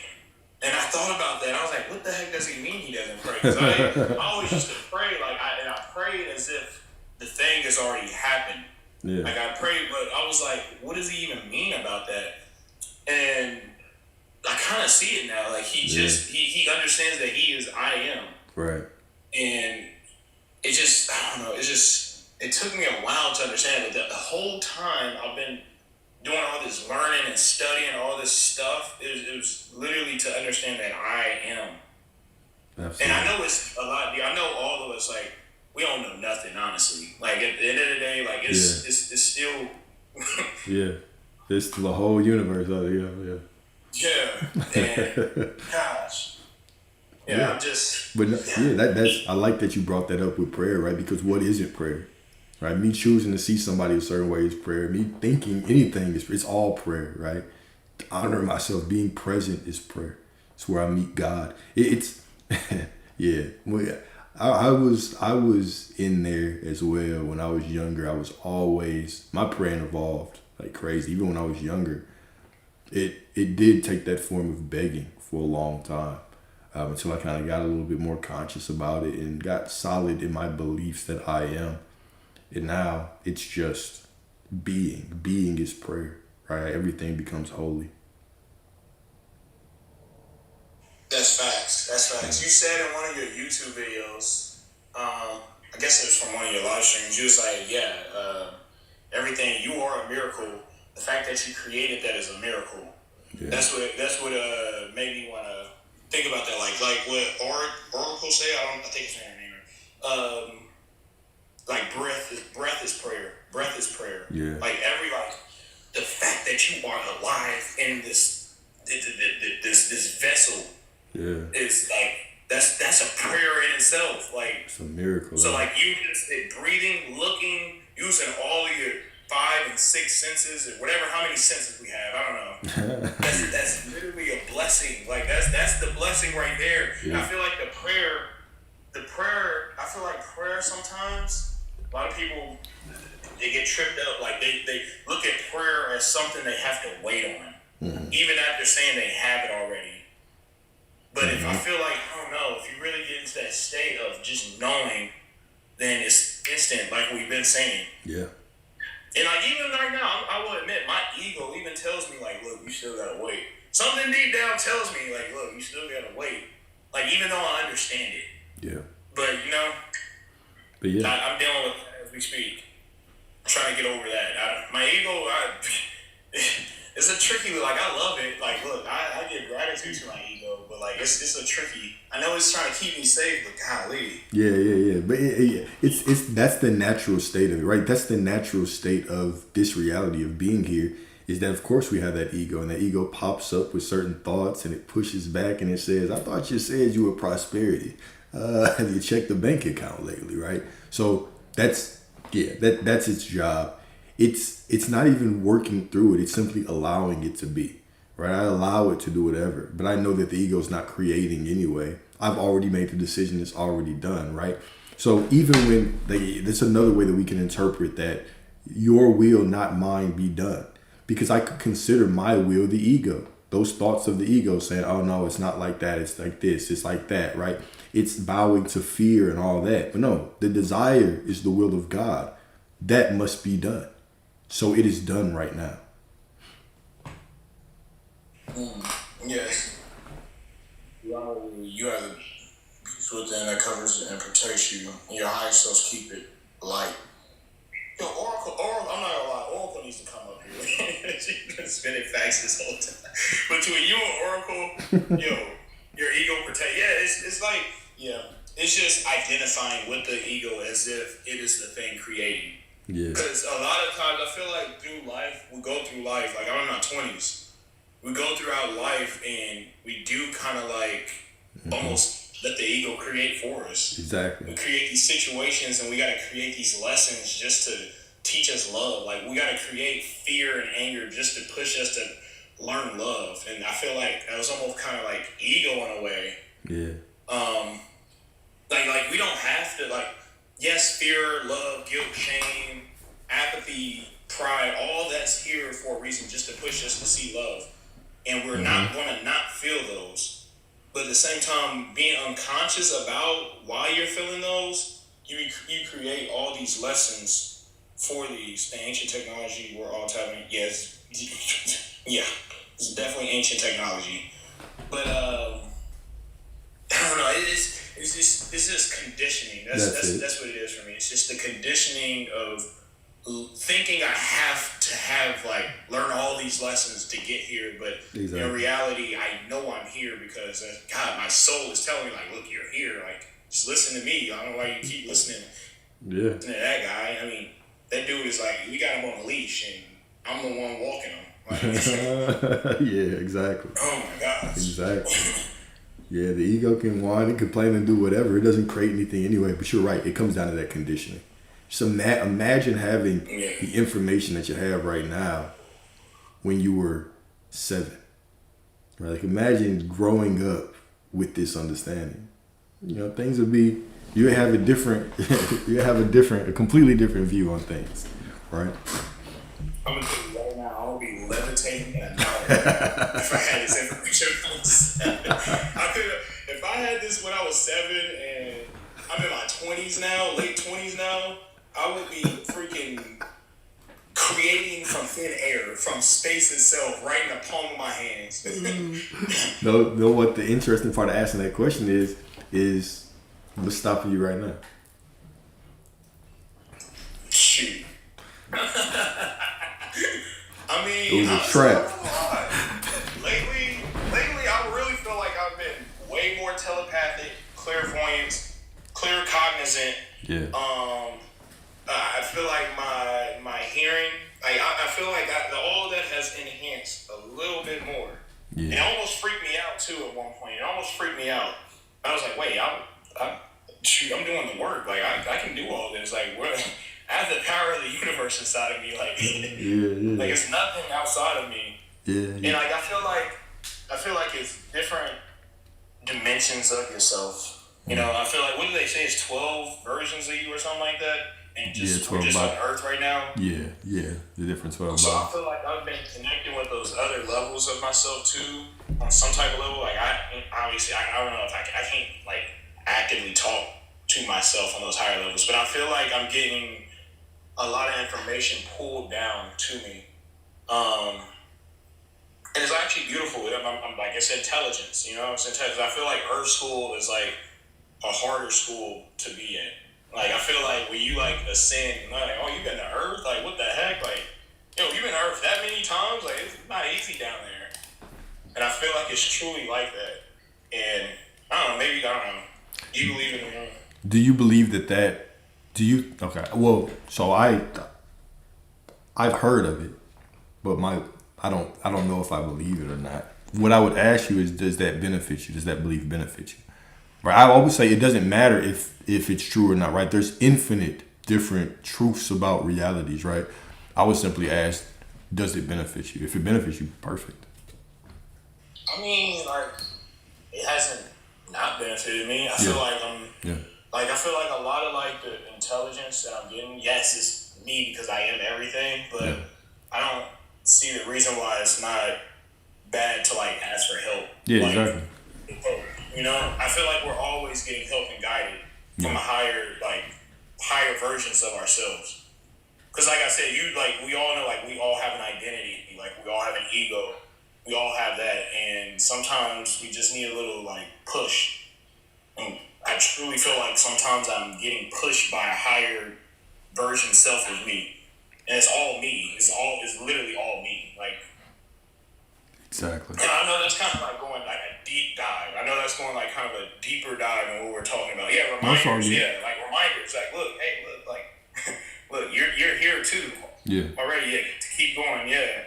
And I feel like even with my dreams, I felt like I was getting like, because I didn't go in like to sleep like wanting to do that. I feel like I got pushed. I think it was supposed to happen. Yeah. Like, look, make the decision now. Your sleep, you cut off your ego, your prefrontal cortex or whatever, cut off. Like, just be and decide. I like to see ancestors or knowing protection.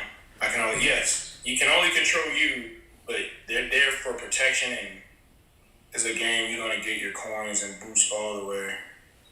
But no, when it rest and recharge, yes, I agree. I feel like rest is very important too. That's been an important factor of my life too. Rest.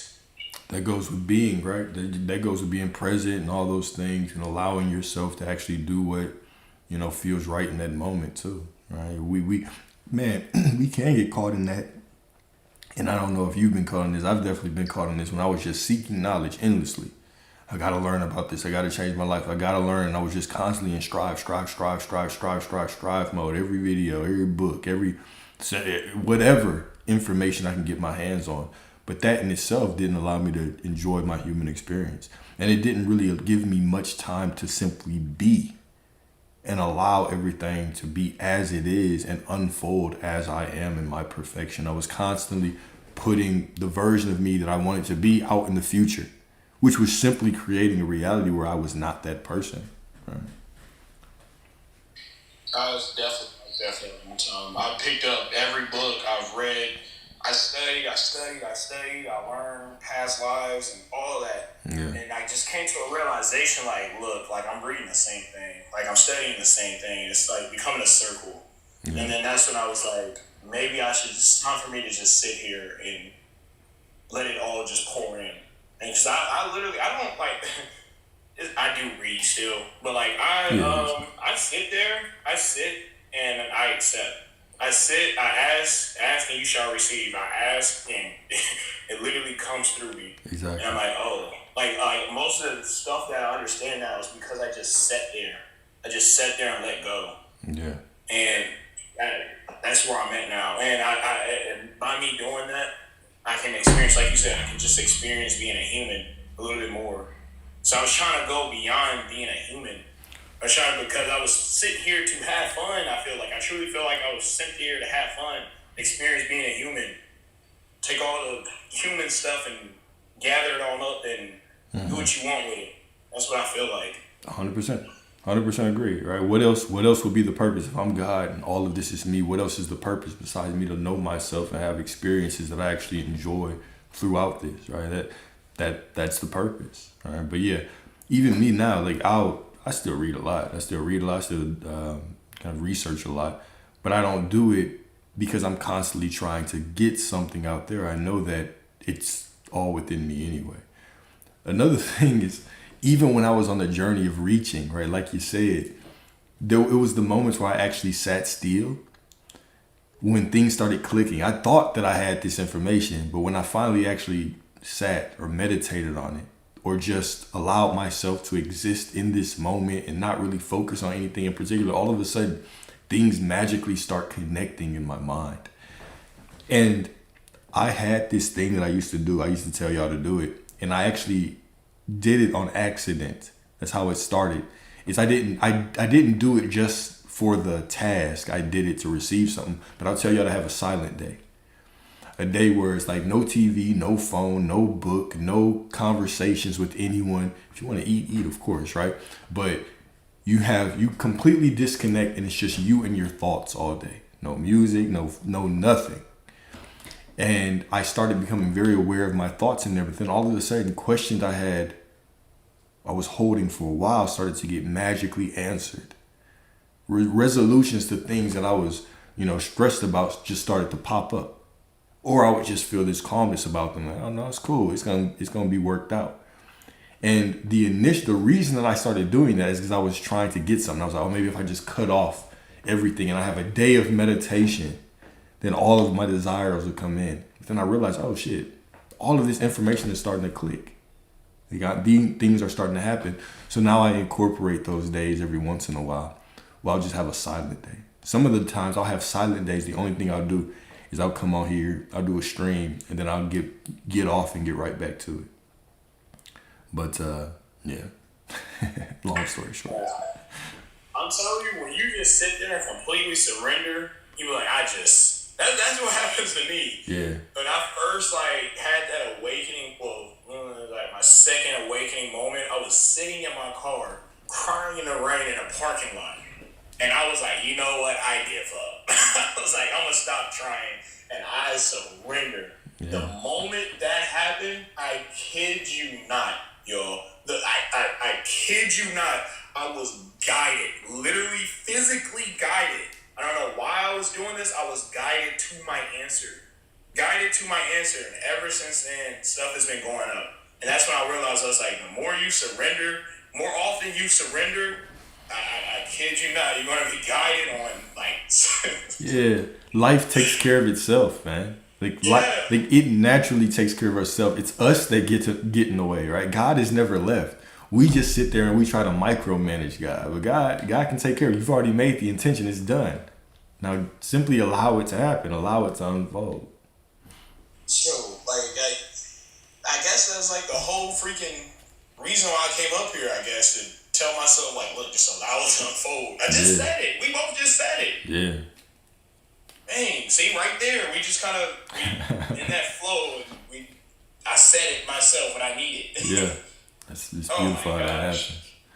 This is beautiful, y'all. If y'all don't wake up in the morning and realize this is beautiful and perfect. It is. And it's something there that you need to look at. There's something there you need to look at. You have some type of resistance somewhere.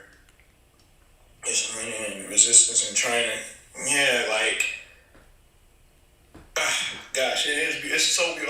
I look at humans. I look at everything now. I'm like, God, it's all everybody's just beautiful. And I noticed too. Once I realized, I became so magnetic. And I was at the park the other day. It's funny. So I was at the park yesterday, and I was just sitting there on a bench, and I just heard everybody walking past me, just looking at me. I'm looking like they're so interested. I'm like, what the heck are they? I was like, did I become that magnetic all of a sudden? Kids walking past me, waving, looking at me in my eyes, waving all hard, and women just coming up the absolute goddesses walk past me, just staring into my soul. I'm like, okay. And I was just sitting there, I'm kind of looking rough. But I was like, dang, this is what it means when you become magnetic and just pull your energy back in, all different versions of yourself. Notice. Yeah. All different versions of, animals, I seen a white squirrel yesterday, a white squirrel. And I was like, what? I was like, this has to be a white squirrel, another squirrel came up to me. Yeah. A squirrel came up. Squirrels don't do that, especially where I'm at. They don't know human interaction. Yeah. My dogs are more. I have a husky and a poodle. Husky is one of the most stubborn dogs on earth. I mean, she is a drama queen. And my poodle, he's a puppy, and he's real smart. He kind of doesn't listen too well yet. I'm still training him. But these dogs, I don't even give them commands sometimes. They just surround me and just lay there, feel protected or protect me. Like, you will see the shift, y'all. Yeah. Yes, sir. I truly feel like seeing that white squirrel was a sign right there. Because I'm like, I've never in my years of living seen an albino squirrel. And it just so happened while I'm doing all this work, I see an albino squirrel. Yeah. Like looking at me. And I looked at that and I was like, that has to be a clear sign that I'm on the right path right there. Yes, dogs protecting the astral, I believe that. Yes, the change, oh my gosh, the change. So like, even like, yes, I'm one of those people that's dealing with an SP. I admit it, and I'm okay with that. Look, I feel like we all go through that, but what I went through with my SP, I truly feel like I made the decision like, okay, I wanna do this dance. I wanna do this dance with this SP. I don't care. Like, I don't know how to explain. Like, I don't care, but like, cause I know. Like, I stopped caring because I know. Yeah. I don't know. I think I just need to let that out. That felt good. Go ahead. I'm like, cuz come to me, have a conversation. So you're talking about you're a cat whisperer, right? So when I was at the park meditating, I was trying to figure something out, right? And I literally asked, like I told you, I asked myself. And I looked down, and I don't necessarily like bugs. I'm not gonna lie, I don't like bugs for real. Like, I understand, I understand the bugs in me and everything, but I just don't like them on me. I looked down, there was a praying mantis on me. I was like, oh, heck no. And I swiped it off real fast. And then I looked at it. I was like, you mother. And I was like, wait, I know what happened here. I was like, you was teaching me a lesson here. And literally, that praying mantis gave me like a strong lesson. I sat there and talked to it. And I felt as if the praying mantis was talking back to me. And it literally gave me the lesson that I literally just asked for like that. And that's when I realized, these mantis beings are something else. And I went back, and that made me realize that I was extremely depressed. Mm-hmm. At one point in my life, it was a slug or snail that I seen, and I started talking to it, and it told me just to slow down. And I'll never forget that conversation I had with it. Yeah. And yeah, it literally told me, and I remember I called my friend, I told him I was like unaware of it. Like, I can sound like saying to some people. I called my friend, I was like, I just talked to a snail. He was like, do I gotta like come pay a visit to you? Like, I was like, no. I was like, you don't understand. I was like, he gave me a lesson. Right. No, seriously. And yeah, be careful, I might want to mate with you. That's wild. Yo, wow, man. I truly hope a snail don't try to mate with you. There's gonna be a problem. Wild. Yeah, no, well, I don't know. I don't know. That right there just told me everything's connected. Everything is you. Nothing is separate. I mean, talk to your freaking crystals and rocks if you want to. They hold energy. I mean, our freaking phones are built with crystals inside of them. So to think they don't hold energy is absurd. So, yeah. Praying mantis. I'm going to tell you right now, I'm not going into the realm in which I see mantis mechanic beings. I have no desire to be there. I have no desire to fully activate that part of me right now. I truly don't know why people do that. I don't want to see that, actually. I've had enough. I have enough psychonautic adventures. I have no desire to be there. Oh my gosh. Okay. All right, y'all. I gotta drop, y'all. I gotta get ready to go to the gym. I'm already late. Oh shit. I appreciate your time, brother. I appreciate. I think you provided a lot of revelation. So, hey, I'm grateful for you being here, man. I'm grateful for you bringing me up. I don't know what told me to come up because I usually don't. I don't do this. I'm always the one like you. I'm always on the screen. I don't come in like somebody's box at all. Like them being in the boxes or anything. Yeah. So. Oh, it's all good, bro. You're always welcome. You're always welcome here, man. All right, bro. All right, y'all. All Keep right, your man. heads up. You have a good one, brother. You too. Later. All right, I'm about to get some more water. I'll be right back.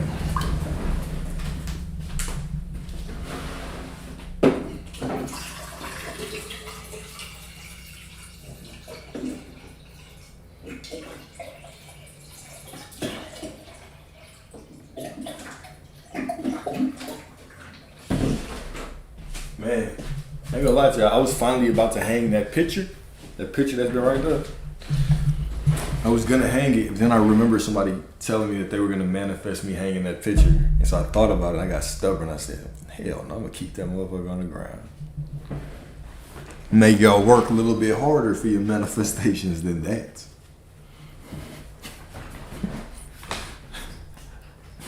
You got to work harder than that. I was like, this looks so good. I just had the urge to hang it up. I said, you know what?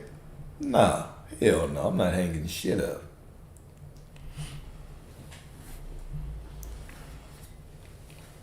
Yo, what's up? What's up? What's up? How you doing? I'm doing good. Hey, I was studying one of your videos and you came online. Mm-hmm. It was crazy because I just found out about you like yesterday. Appreciate it. Next day. Thank you. I want to ask a few questions about balance. Because you was like talking about resistance. Okay. And obviously, in the past, my main problem is struggling with procrastination and not being able to want to do things. So when you tell me to resist, I was thinking, I might not, like I'm a nigga, I'm not going to get responsibilities and shit. Mm-hmm. Not like, I think, I'm not sure how to balance existing with drive and effort and all. Well, define when you say drive and effort. What exactly are you talking about when it comes to procrastination? There's certain path I want to go down. Uh-huh. Which, obviously, like it's gonna take a lot of effort and a lot of grit, but I'm not putting in the work right now, which I have to, and I don't think like laying back and letting things fall into place will facilitate that, if you know what I mean. I hear you, and I'm gonna respect your privacy. However, even that is simply an identity, right? So you're taking on two identities already. The first identity you're taking on is somebody that procrastinates a lot. It's number one, right? So you're already identifying with that. Therefore, you continuously make that your reality. Number two is that whatever you're doing is difficult. Yeah, things are difficult, right? But you could just as easily say that you built for it. You could easily say that it's your fate, right? Me, as long as I'm walking on the path, it's inevitable. Now, of course, there might be certain things that we perceive from our human mind as being difficult than others, but everything is difficult until we start walking the path. It's always like that because we don't know the path yet. But so I would focus on those two already off the top. Is that you don't have to identify as someone who procrastinates anymore, or you can even reframe the way that you think about things. You just I'm so my bad. I'm so divinely watched over. Everything works out for me so well. But that any movement is divine. Any movement that I take is the blessing. Now, even if I have that assumption, I'm gonna want to move more. The assumption I made, even when I first started trading, was every single time I study, every time I open up the charts, I'm getting more focused. The money is coming to me. That made me want to open up the damn charts a lot more. I didn't have to, but it simply made me want to step into that reality. All right. So those are the two things that I would start with. Is it's identity first. Everything that you do is going to follow that identity. Now, even if it's another part of this, even if you decided right now that I procrastinate. Even if you keep that identification and then you start working hard for 2 days, 3 days, because you already identify as somebody who wants to be laid back, who procrastinates, you're not even going to feel good about that work you did. You're just going to be like, damn, I'm going to fall off anyway. So either way, that view does not serve you. Is I see what you're saying. Another thing is I struggle with for example, affirmations. You gotta keep on saying them, right? Nope. And for observation, you gotta keep. You don't. You don't. You don't. Okay, so let's do this then.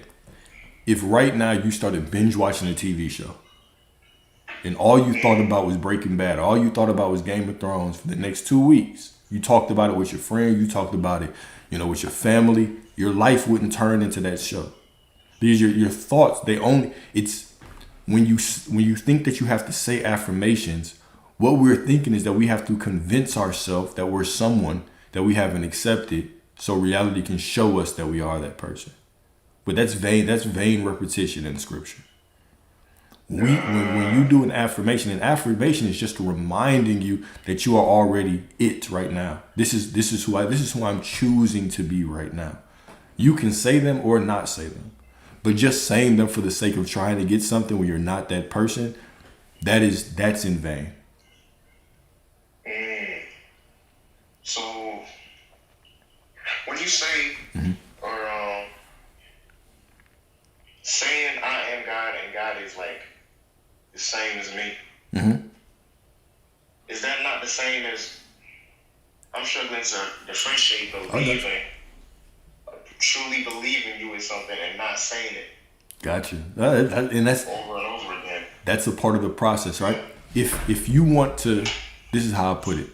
If you want to seal in that belief, go ahead and repeat it, right? Go ahead and repeat it. However, you were God before you knew you were God. You've been God this whole time, right? You being God isn't a feeling. It's not something that you need to seal in. It's just the fact of your existence. You exist right now. You are God. That's it, right? The only decision that you have to make is, are you going to decide right now that reality takes care of itself and that you are going to be a God that has everything that they want? Or are you going to decide that, reality doesn't take care of itself and I'm going to be a God that doesn't have what I want and struggle? So when I look at it from those two perspectives, all right, now I can use the affirmation. I guess I can ground myself in that present moment and now I can flow with life knowing that, no, I have everything. All that out there is going to work out for me. So what? Knowing, that's a different thing. That's it. And knowing is just a choice. So don't think of knowing as a feeling at all. It's not a feeling, right? I can know, even in the midst of doubt, I can know because I simply decide to know that even though I'm doubting right now, it's all going to work out. I don't know how, don't care how, but it will because God is within me. So it's getting why I don't like affirmations. Well, I like them, I do them. But why I don't like leaning on them and depending on them is because we often say, I need to affirm this so I can feel this, or I need to repeat this so I can feel this and then I will get it. There's no separate, you just are God. You are already standing in the middle of God. And then we sit there and we're like, oh, I don't feel like it. Well, you already are. It doesn't matter how you feel. What matters is that you just accept it, that you are. So, also, knowing that, on a different topic, actually, observation is a really important thing, but I struggle to, default to it. Always observe and always be in the present moment, which starts making the low effort or procrastination thing where I think it takes effort to observe. And remember you saying a quote the same eye we used to look through to look at God is the same eye when God sees. Yep. Yeah, exactly. But I'm struggling to be in that state or that state all the time. Okay. Well, all right. How do you define state? Because we couldn't live without observing, right? So even observation and being aware is what we do as humans. That's all we do, right? Sitting here, right, and saying the light is on is an observation, right? Even me just making the statement that, oh, I'm procrastinating, so I don't want to observe, or it's hard for me to be present. That's all of these things are me being aware of something. If I was just okay, I'm trying to see how I can make this very, very simple, because awareness should be simple. It's simply how we experience life. Deciding that everything is easy and everything works out. If I have that easy statement that I can fall back to in the midst of procrastination, in the midst of whatever, no, it's all perfect. It always works out. If I can find a state of being to fall back on right there, that's enough. Because presence, to me, I don't think of presence as I have to fall into flow state, so I have to do something. Like I have to be heavy in work to get into the flow and forget about time. No. Me being present is me, instead of having all of my mind or my focus on my thoughts, I just become aware of my body right now. I just put my awareness in my body. I feel my body. I'm in the present moment, and right now, everything is perfect. That's present. Even if I'm struggling with work, it's not that I have to flow into the work. It's I simply become present in the work. Even struggling to get into flow, here, because I know somebody in the comments, don't get confused. Even if I sit here and I'm just present while I'm struggling, trying to get into flow, that is flow. That still is me being present. That's me being present.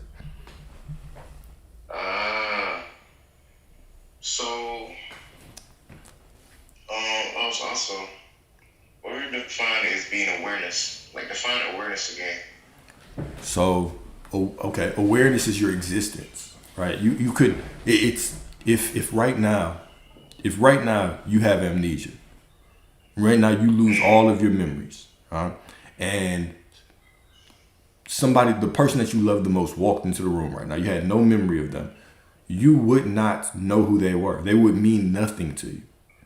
But because you have a story, whenever you see them, you immediately think of a story. You think, this is my mother, this is my father, this is my brother, this is my girl, right? These are all of these things that we start associating this meaning to these people, and that is what makes them special.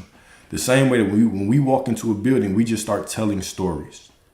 Now, we're not the stories, we're telling the stories. We are the observer that is watching those stories unfold. Right? So when you become aware that everything is just your story, right? That is your awareness. It's getting beyond or removing yourself from the story that you've been telling about, I'm a procrastinator or this, right? Remember, before you even said that you were a procrastinator, you just were existence. And then you slap the label on it and you identify with it, but that's not who you are. You're before that. And if you're before that, you can change the definition of whatever you say anything is. So before the procrastination, I am. You just are, right? That's awareness. I am. I am is awareness. I exist. So. Also. Go ahead. Oh no, carry on. I was gonna say, in case it didn't click for anybody out there, is that awareness is the first manifestation of God. Okay, God is all that there is. And scripture says, in the beginning was the Word. The Word is just I am. It's pure awareness. I exist. I'm simply aware. I'm able to observe. I'm able to watch. That is all awareness is. It's your ability. It's just you existing right now is awareness. So then circling back, how should I say I want to go down a certain path, like joining the army or becoming a teacher? How would I balance effort and existing? As in just being. Because I don't think everything will fall into place without some sort of, unless it does. That's an assumption in itself. Sure. That's exactly what I was going to say. I was going to say that's an assumption in itself, right? When you decide if you decide you're going to be in the army, or you decide that you're going to be a teacher, there are literally infinite ways that could happen. No, we can have a draft tomorrow. We don't know what could happen. So it's all kinds of things that could show up in reality to make that happen, or in your reality to make that happen. It's infinite. The only thing that matters is I purify my mind, meaning I have that belief, or I accept that this is who I am. I am a teacher, or this is what I'm going to do, or I'm in the army. Boom. All right. Now I'm going to have opposing thoughts. Anything that that implies that I am not it. Whether I'm going through, training, basic training, and I say, oh, it's too hard. Well, anything that implies I am not it, I purify my mind. Right? I tell a different story. Oh, this is going to be impossible. I have to do it this way. Right? There's certain things that I have to do it like this. I purify my mind. No, I don't. I've already decided God make a way out of no way. Everything will unfold. The path unfolds simply by me walking through life. This is the magic thing, all right? Let me tell you a story about this client I dealt with, all right? So I had a client, and this client decided she wanted some money. And I've told this story a lot, but I love this story because it shows the point of existing. It's something that seems impossible. She decided she needed about $10,000. And when we talked, she said, okay, the money is mine, but I'm not going to do anything to get it because it's already mine. I've decided it's mine. And what she told me, she said, if I do anything, I just cannot say that it's still mine. There was a deadline she needed it too. And she said, there's no deadline. If I have awareness of the deadline, that's what makes the deadline real. And the only reason there's a deadline is because I don't have it. So I'm not even thinking about that. So I said, okay, cool. Because how I teach it is that, no, you continue to go down the path and do whatever you have to do in reality, but know that it's still done. But my path is only one path. There's infinite. All that matters is I know it's done. So she had friends over. The date passed, by the way. The date passed. She had another session with me. I thought she was going to tell me good news. She was talking about other shit. And I was in there like, hey, you going to tell me what happened? And so finally she was like, yeah, I had friends over. Well, she got off the call that time. It didn't happen yet. But she had friends over. All of her friends came over. When all of them left, she found a lottery ticket. She called all of them like, hey, look, who left this? All of them said, I ain't buy a lottery ticket. I didn't leave it over there. All of them said nobody did. It was a scratch off, so she scratched it off. She won more money than she needed, over $10K. Where did the ticket come from? Well, it doesn't matter. She made the decision and went to the end. It was already done. And so that reality had to show up for her. So it goes beyond logic. Right? Now, are there certain things I might need to do? Sure. But if I believe I need to do those things, then something will happen to force me to do it. Right? It's a situation I give with my mom, right? My mom having cancer at a time. Right? Well, in order for us to discover it, what had to happen is she had to fall down. In order for her, she had to fall down, go to the hospital. They had to run tests, find something different, second test. The bridge of events happened. But all those things were discovered simply by her being, her existing, knowing that everything was fine, everything will get taken care of. So simply by knowing who we are, everything unfolds. If you have to move, you're gonna move. Reality is gonna call you to move, whether it's through a phone call, through a text, through an emergency, through something happening that makes you move. You will be moved. But the important thing is that we remove those limitations that are saying, I can't do this unless I do that. That is the illusion. So you're saying in order to follow the path completely, you have to remove labels. Mm-hmm. Exactly. Whilst letting things happen, and if something needs to happen, you make it happen. Make it happen. And it will, oftentimes you won't even realize that it had to happen like that. Right? We had to get rejected by certain people to get redirected to the right person that was actually going to give us what we needed so my mom could get healthy. Right? It was all this perfect bridge. Right? So how I do it is I simply live, simply do what you think is right, but know that it can happen in infinite ways. Judge everything is perfect. If somebody says no, it's perfect, it's leading me. If somebody says yes, it's perfect, it's leading me. If I feel like nothing's happening, it's perfect, everything's happening behind the scenes. And it's about to pop, the reality, the top is about to get popped off of reality and everything is going to unfold in front of me. Everything, the moment you make a decision that you are it, the bridge to get you there and all the events automatically shows up, infinite, and you can't mess it up. Whatever direction you go gets you there. So that's the conviction that we have to have. So you're saying as long as you have the conviction, it's going to happen. Yes. Point blank, period. Then also on a different topic now. Going circling back to love and that all the notes you made on love and all the notes I made on love. You said love is not transactional. Can you expand on that? Absolutely. Absolutely. So when we think of love from a human perspective, we think about what this person can do for me. Right? Oh no, you got to show up like this for me if I'm even going to love you. If you don't love me if you don't do this.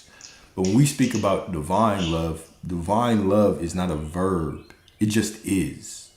So the same way that you just are awareness, you just are God. It's a fact. Well, God is love.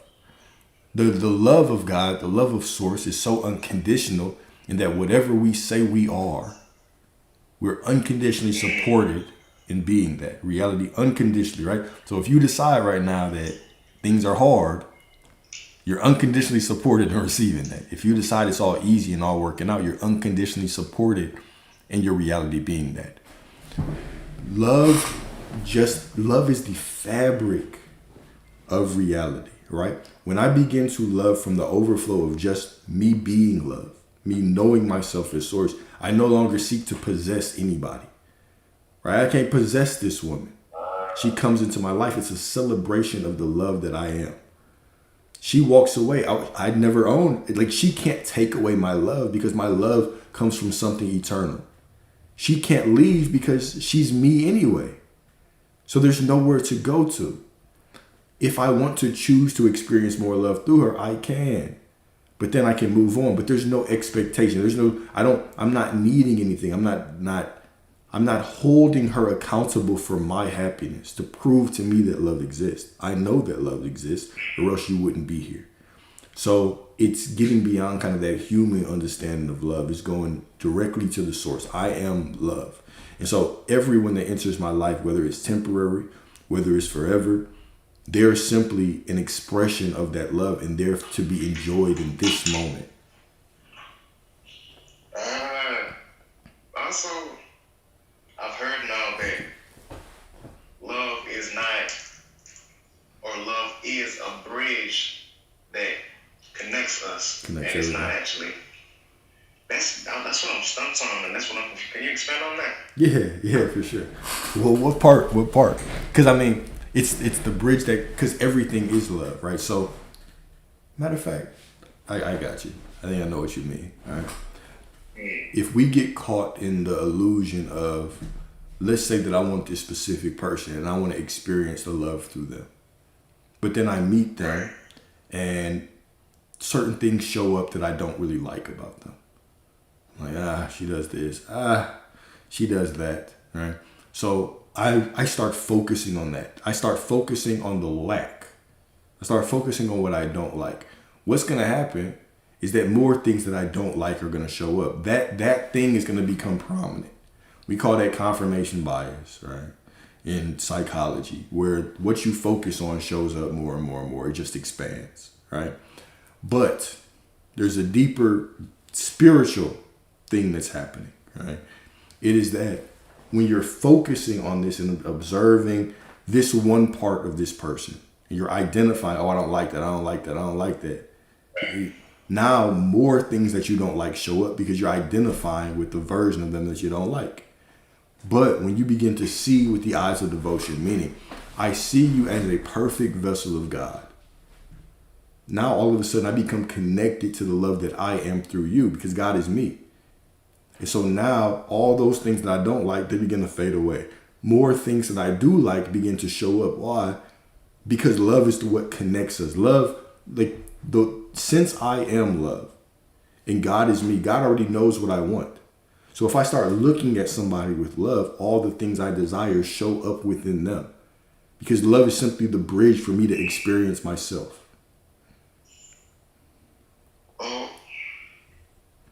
Love is simply the bridge that allows you to experience yourself. Exactly. So. And there really is no hate, right? There's just a lack of love.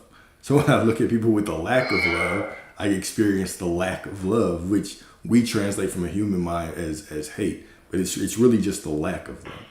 Like the lack of prosperity. It's the absence of love. Exactly. That like lack, right? Like when we look at being broke, right? It's the absence of prosperity. It's the absence of me recognizing myself as prosperity, looking at everything as an opportunity for my prosperity. So I simply receive the lack of prosperity, which is a broke bank account. Also, saying, you mentioned that saying you are abundance rather than saying you are what's the opposite? A lack of, or Yeah. that's what's confusing me. Like, how do you saying your abundance? What does that mean? Oh, If that makes sense. Yeah, for sure. So abundance, prosperity, right? Okay, that's the beauty of it. Is that if you ask 100 people, you're gonna get 100 different answers. Abundance is what it means to you, right? Like for some people, prosperity is a high rise. It's $1 million. For some people, it's just having enough to pay the bills, right? Being able to take care of my kids. For some people, it's a big family. For some people, it's living alone in the country, right? Away from politics and all that. So it's really about what you decide. But also remember this, that even scripture tells us, right, before you were created, I knew you, right? And there's another scripture that says, take no mind of thinking, what shall we eat or what shall we drink? Because your heavenly Father knows you have need for these things. Meaning I don't have to sit and debate on what I think I want, right? As the desires come up, that's enough for God to give it to me. I simply need to know myself as prosperity or abundance. When I know myself as that, those things can flow into my life. So it's not about being specific or vague. It's simply about, okay, you already have a definition of prosperity. Prosperity is all the things that I like. It's prosperity in women. It's prosperity in money, right? It's whatever you believe prosperity is to you. Those things flow to you. It's more than even what you think. Like it goes back to the love example, right? If I decide to look at somebody with pure love, they're going to start showing up for me in ways I didn't even expect. I'm going to start noticing things I love about them that I didn't ask for. Because God just knows. I am just knows. Who I am just knows. The same way. And is that where is that where magnetism comes from? Like knowing, or does magnetism come from love? Both. All right, both. All of it, right? It's all one. There's all one. So I love that question, right? So even when you think of magnetism, why is it magnetic? Because you are everything already. Because everyone is you. So the more that I know myself as everyone, the more I know myself as the divine, as love, as prosperity, the more that it's these things, quote unquote, seemingly magnetized to me because they're just me anyway. They've been me the whole time.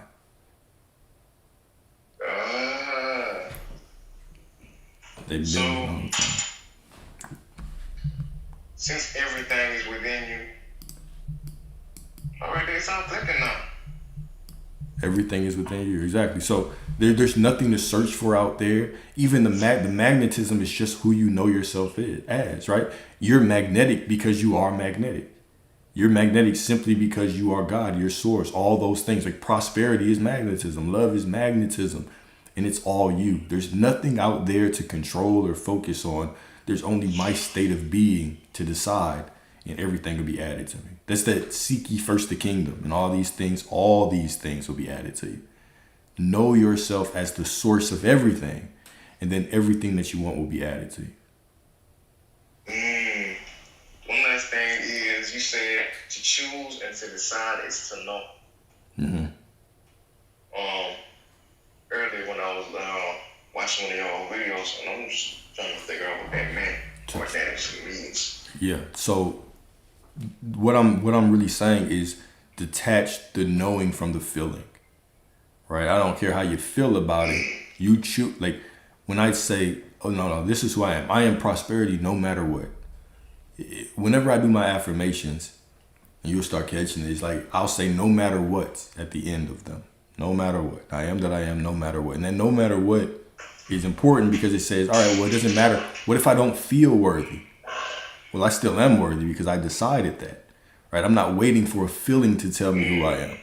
I'm deciding who I am right now. So I am worthy even if I don't feel worthy, even if my mind wanders for a little bit, right? I am prosperity no matter what. So That's a choice. It's to decide. To know is simply, I make a choice to know, right? That's what, so when Neville Goddard speaks of an assumption, right? Assumptions don't require me to have any kind of external proof at all. An assumption is just me making a decision on how I want to see the world. That's the same way a knowing is. A knowing doesn't require any proof. It simply requires me making a decision on how I view the world. Okay, so that's pretty awesome. And you also said before, the human mind loves formulas and just let them go. Yeah, for sure. How far should we take that as in not attaching labels to anything? Because I feel like labels help us conceive and understand. Yeah. Should we not attach labels to ourselves or just not use labels as a whole? Hey, so why that's the perfect question is because you're not required to drop any of them, right? Keep the ones that serve you, whether they're about you or about others, right? So if I think that women treat me a certain way and I like the way that they treat me, I'm not going to drop that label. You know what I'm saying? I'm going to keep that label, right? So it's both. You can drop the labels about yourself. You can drop the labels about others, but simply be aware of the story that you're telling, right? This is why your consciousness or your awareness, which all it is your ability to catch yourself telling stories. Catch yourself saying, oh, this women are like this, or ladies, men are like this, or when you start catching yourself doing those things, now all of a sudden you can say, oh no, I can change the story. I don't want to identify like that anymore. So the awareness becomes the healing. The moment I'm aware of it, now it's just a choice. I don't have to work to feel better about it. I don't have to reprogram my mind to automatically say it. I simply have to make a decision now. When that shows up, I can just tell a different story. When it shows up again, I'll say, oh no, I already chose a different story, so this must change.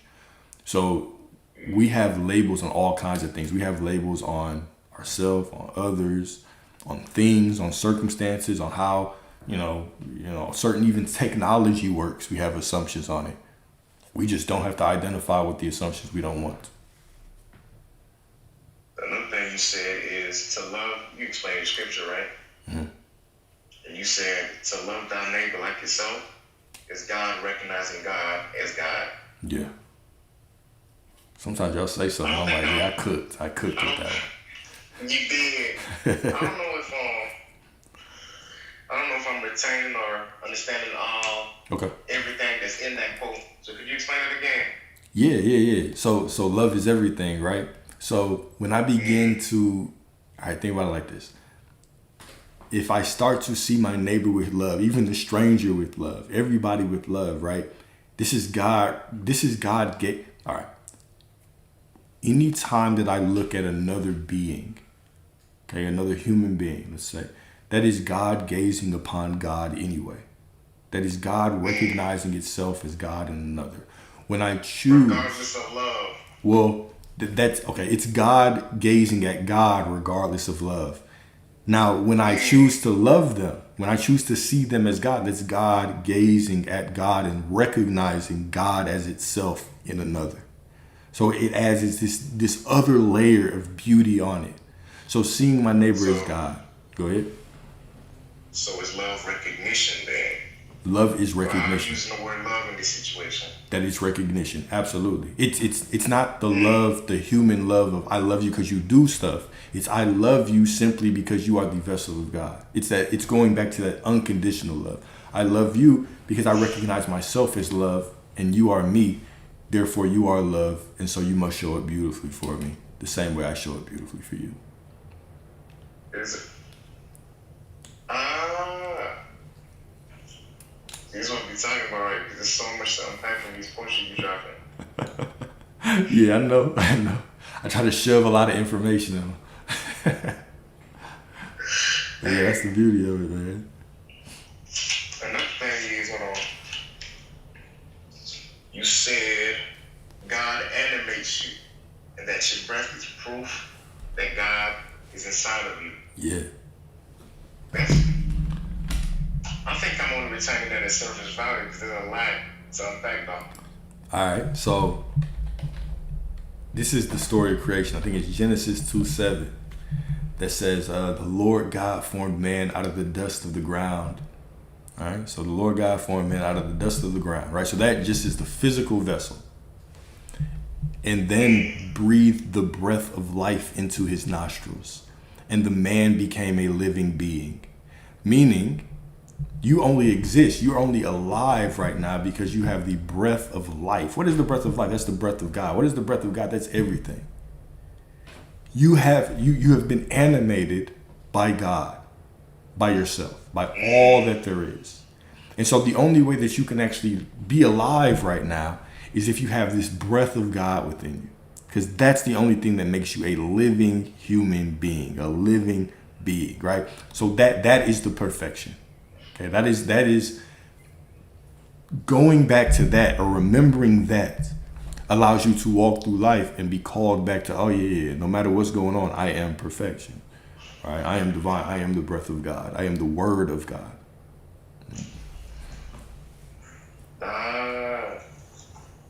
So in saying that, basically what you're saying is, wait, could you explain that again? Sorry.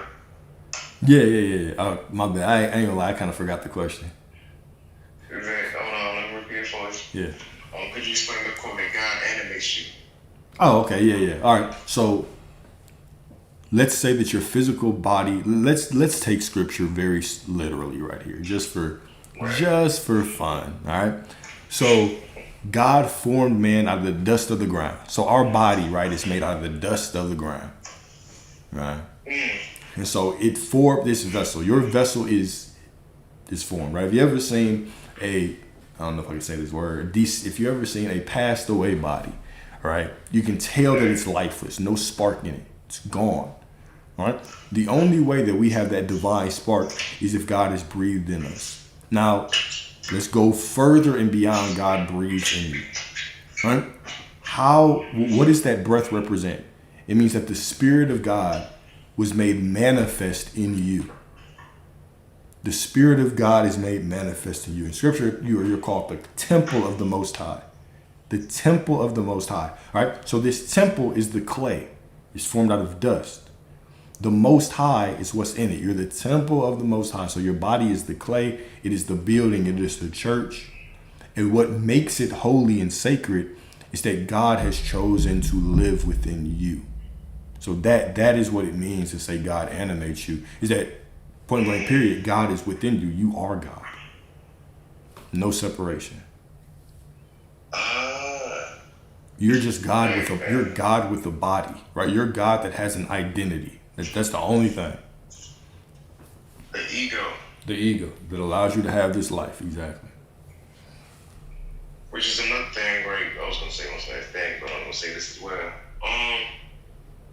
On the top of ego and how you said it's like what we use to channel everything, like a prism. You said like a prism specifically. It's what we use to channel everything, into one source of energy. Yeah, individual. Yep. We also say to watch the ego very closely. I'm struggling to figure out, like, how do we let this ego flow correctly and also watch it and make sure and watch it and moderate it. You see what I'm saying? Yeah. So I'm not, okay. I guess I am saying to watch the ego, but really what I'm saying is to watch the stories, right? Observe yourself as you're going through life. Watch the story that you're telling. There's nothing wrong with our ego. We don't even have to. I don't even want us to think about the ego. Okay. I just want you to think that right now you have a personality. And that personality allows you to have an opinion about life. You have these opinions on, oh, this might work out, this might not work out. This is good, this is bad. This is going to be difficult, this is going to be easy. All that our job is to do is to watch those things. And if we catch something that we don't like, just tell a different story. That's all I mean by watch the ego. It's just have awareness and watch the story that you're telling about reality. Don't treat the ego like... Go ahead. So watch these stories and then purify the mind. Yeah. So that And think about this, right? So you'll naturally have opportunities to purify your mind whenever you see things that you don't like. And whenever you feel things you don't like. You can think of the feelings and the circumstances like alarm clocks. You see something you don't like, it might trigger a thought. Boom. Now I get to tell a new story. My mind is purified. I have a feeling that I don't like. Okay, that's an alarm clock. What story am I associating with this feeling? Because the emotion is just me having a manifested reaction. Because emotions, thoughts, circumstances, they're all manifestations. They're not creating anything. They're just giving me. That's what that manifested reaction means. Well, nothing. It means whatever you say it means, right? Because in the past, let's say in the past, I guess this is actually going to be a good one because so there was a study done, right, with these people, and these people were told to walk down the street. They had random people that said, walk down the street, come back. So they started walking down the street. They came back. When they got back, they sat them down. They said, all right, let me ask you some random questions. What color shoes was this person wearing? We're like, I don't know. He said, what color was the mannequin in this store? I don't know. I didn't remember that. So they can only answer certain questions. Then they hypnotized them. And they asked them the same questions, and they could answer all of them. So your mind is always storing information, even information you're not, quote unquote, aware of. So why I say that is it doesn't matter where the trigger comes from. It doesn't matter what the emotional response is. It doesn't matter what the thought comes from, right? Sometimes I can just be randomly walking and a song lyric comes in my mind. It's not creating anything. It's just a manifestation of an experience I had in the past. The feeling is just a manifestation of an experience that I'm having, of how my body feels, of how I reacted to a certain situation that I'm looking at right now in the past. So I'm not worried about, I don't care where it came from. I simply care that, oh, I'm aware of it now. Because I'm aware of it now, I can tell a new story. Things work out. This goes well for me. I always get my way. This is my last question. The Christ within you does not love sentimentally. Mm-hmm. And then you also say be aware of the love that you are. Can you explain that one? Yeah. Yeah, so God doesn't love sentimentally. Christ doesn't love sentimentally, right? Meaning, sentimentally means just like as a human. And when we say sentimentally, it means conditionally, right? So when I say sentimentally, I'm thinking of conditions, right? Sentimentally is like, okay, well, if you do this the right way, then I'll love you. If you beg for it, then I'll love you, right? So God is not moved by begging. God is not moved by praise. God is not moved by hatred towards God. You can still get whatever you want. We praise God just because that's who we are. If you read the story of Job metaphysically, Job was quoted as an upright man who feared God and shunned evil. Loved God and shunned evil. Feared God, shunned evil. Right? So he believed that he prayed to God to get things. This is why when quote unquote Satan, which was just his opposite thoughts, showed up, he said, does Job fear God for nothing? And basically another way of saying it, does Job just worship and praise God for nothing? Or does he think that praising God is going to get him something? So that was the start of wisdom for Job. So when he got everything taken away, he was like, oh, well, I've been praying. I've been doing all these things and praising God. Why is this all getting taken away? Because that doesn't matter. You can praise or not praise. You do that because that's just who you are. You don't do that to get anything. If you want to get something, you just decide who you are. And now you can get it, right? Because you're unconditionally supported. Christ, the Father, God, I am, supports you unconditionally.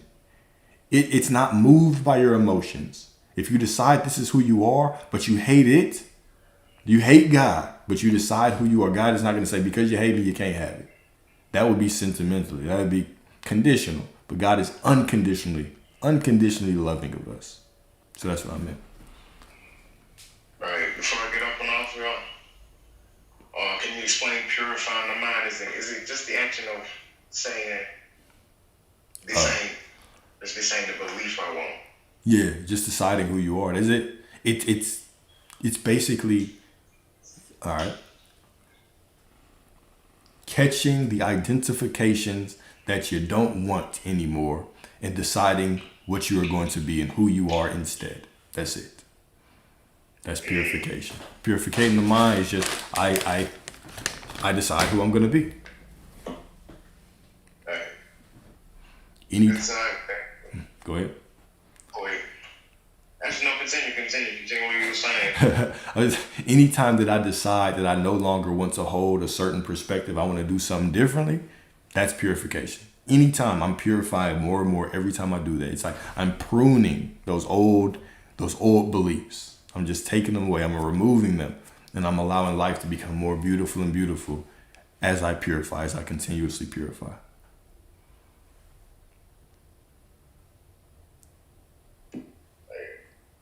Clear? Yep. Absolutely. Good side. Thank you. Hey, That'll be simple now. I appreciate you taking notes. I appreciate the questions, bro. Hey, I love when y'all ask these pointed questions because it helps a lot of people. So thank you. Nah, thank you, man. You really helped me out. See you, bro. Absolutely, my brother. Absolutely. Peace. All right, y'all.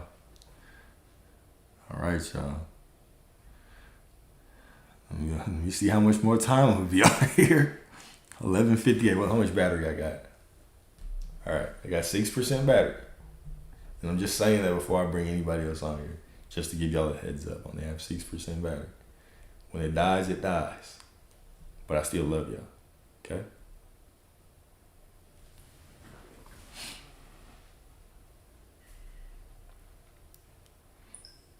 What's up? Hey, what's going on? Can you hear me? Oh yeah, I hear you perfectly, brother. How you doing? You gonna be perfect. Playing on YouTube at the same time. Gotcha. Okay, I'm shocked you selected me. I'm shocked. Okay, but I won't hold you. I won't make this too long. I don't know why you're shocked when you God, man. There you go. There you go. So I'm a person that likes to work out. I wake up at 5 a.m. Go to the gym every day. Like that's my me time. That's how I get my fix. That's like my therapy, my best friend. Mm-hmm. I love the gym, right? So maybe about like a month ago, I went and I realized like my shoulder isn't feeling right to the point where I felt the need to go to the doctor. Mm-hmm. So I went to the doctor. He said it was an XYZ and whatnot. I took some time off from the gym. Mm-hmm. And, this stuff isn't really too new to me. And I know that my body is in my consciousness and not the other way around. So, I have my downtime or whatnot. But I realize, if I assume the state of being healed, then I'm healed.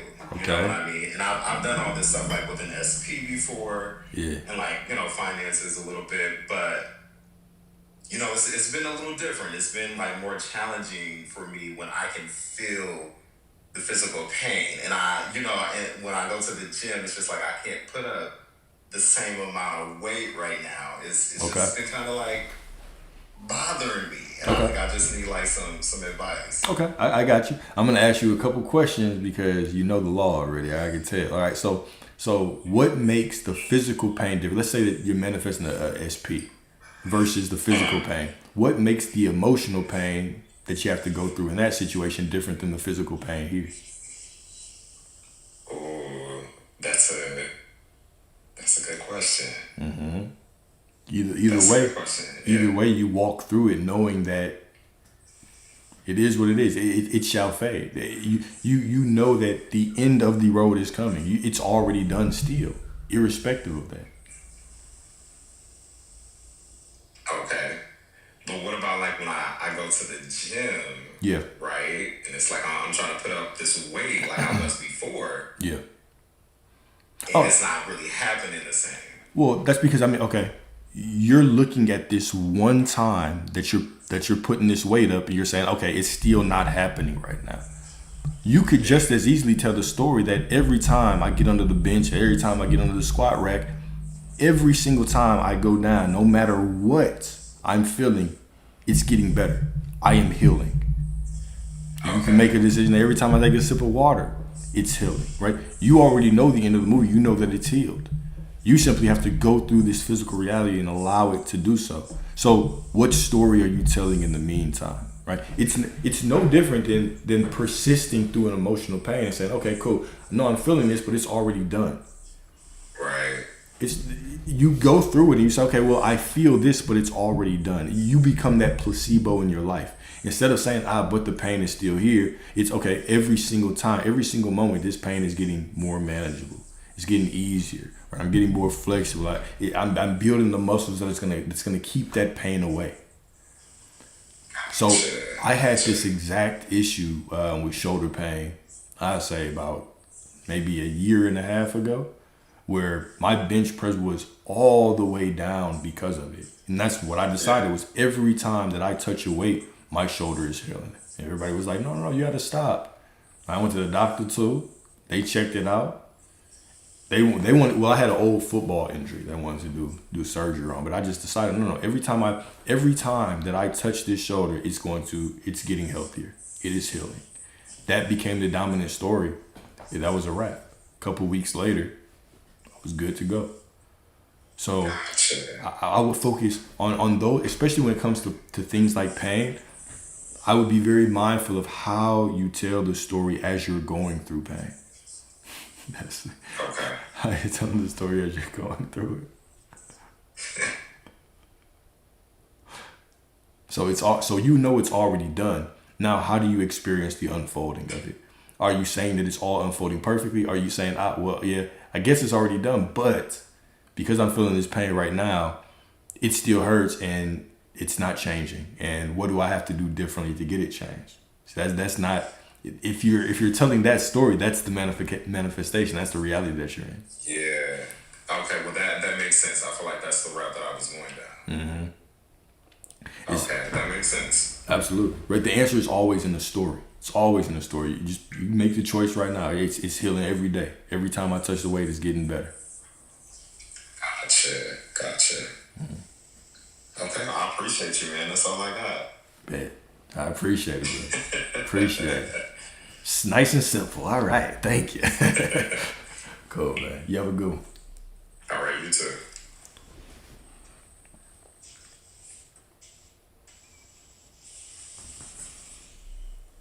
Right. Who is next?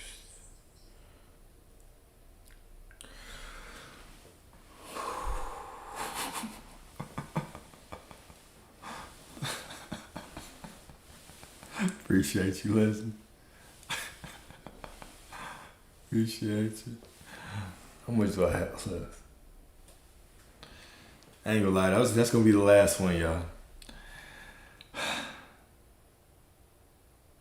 Cause I know if I say it, somebody's gonna get on my ass. You know, your boy is a little tired of talking right now. Well, manifest that you're not tired, Alex. I don't want to. I don't want to. Okay, I'm cool with being tired right now. I'm finna go chill. No, but I'll be back on this evening. I'll probably do the kind of the relationship manifest. Nah, man, I've been on SP a lot. Matter of fact, let's do something on because of that last question. Let's do something that's more top. Let me not make any promises because it depends on how I feel. It depends on how I feel. All right, so. We'll do another discussion, another Q&A this evening. Look, if y'all want to join on this Q&A, please join in, right? Join in because sometimes you're going to catch yourself when you're telling the story. And a lot of times, like, y'all know what to do. If you are this far where you're listening to me, chances are your ass is not a beginner or a rookie, okay?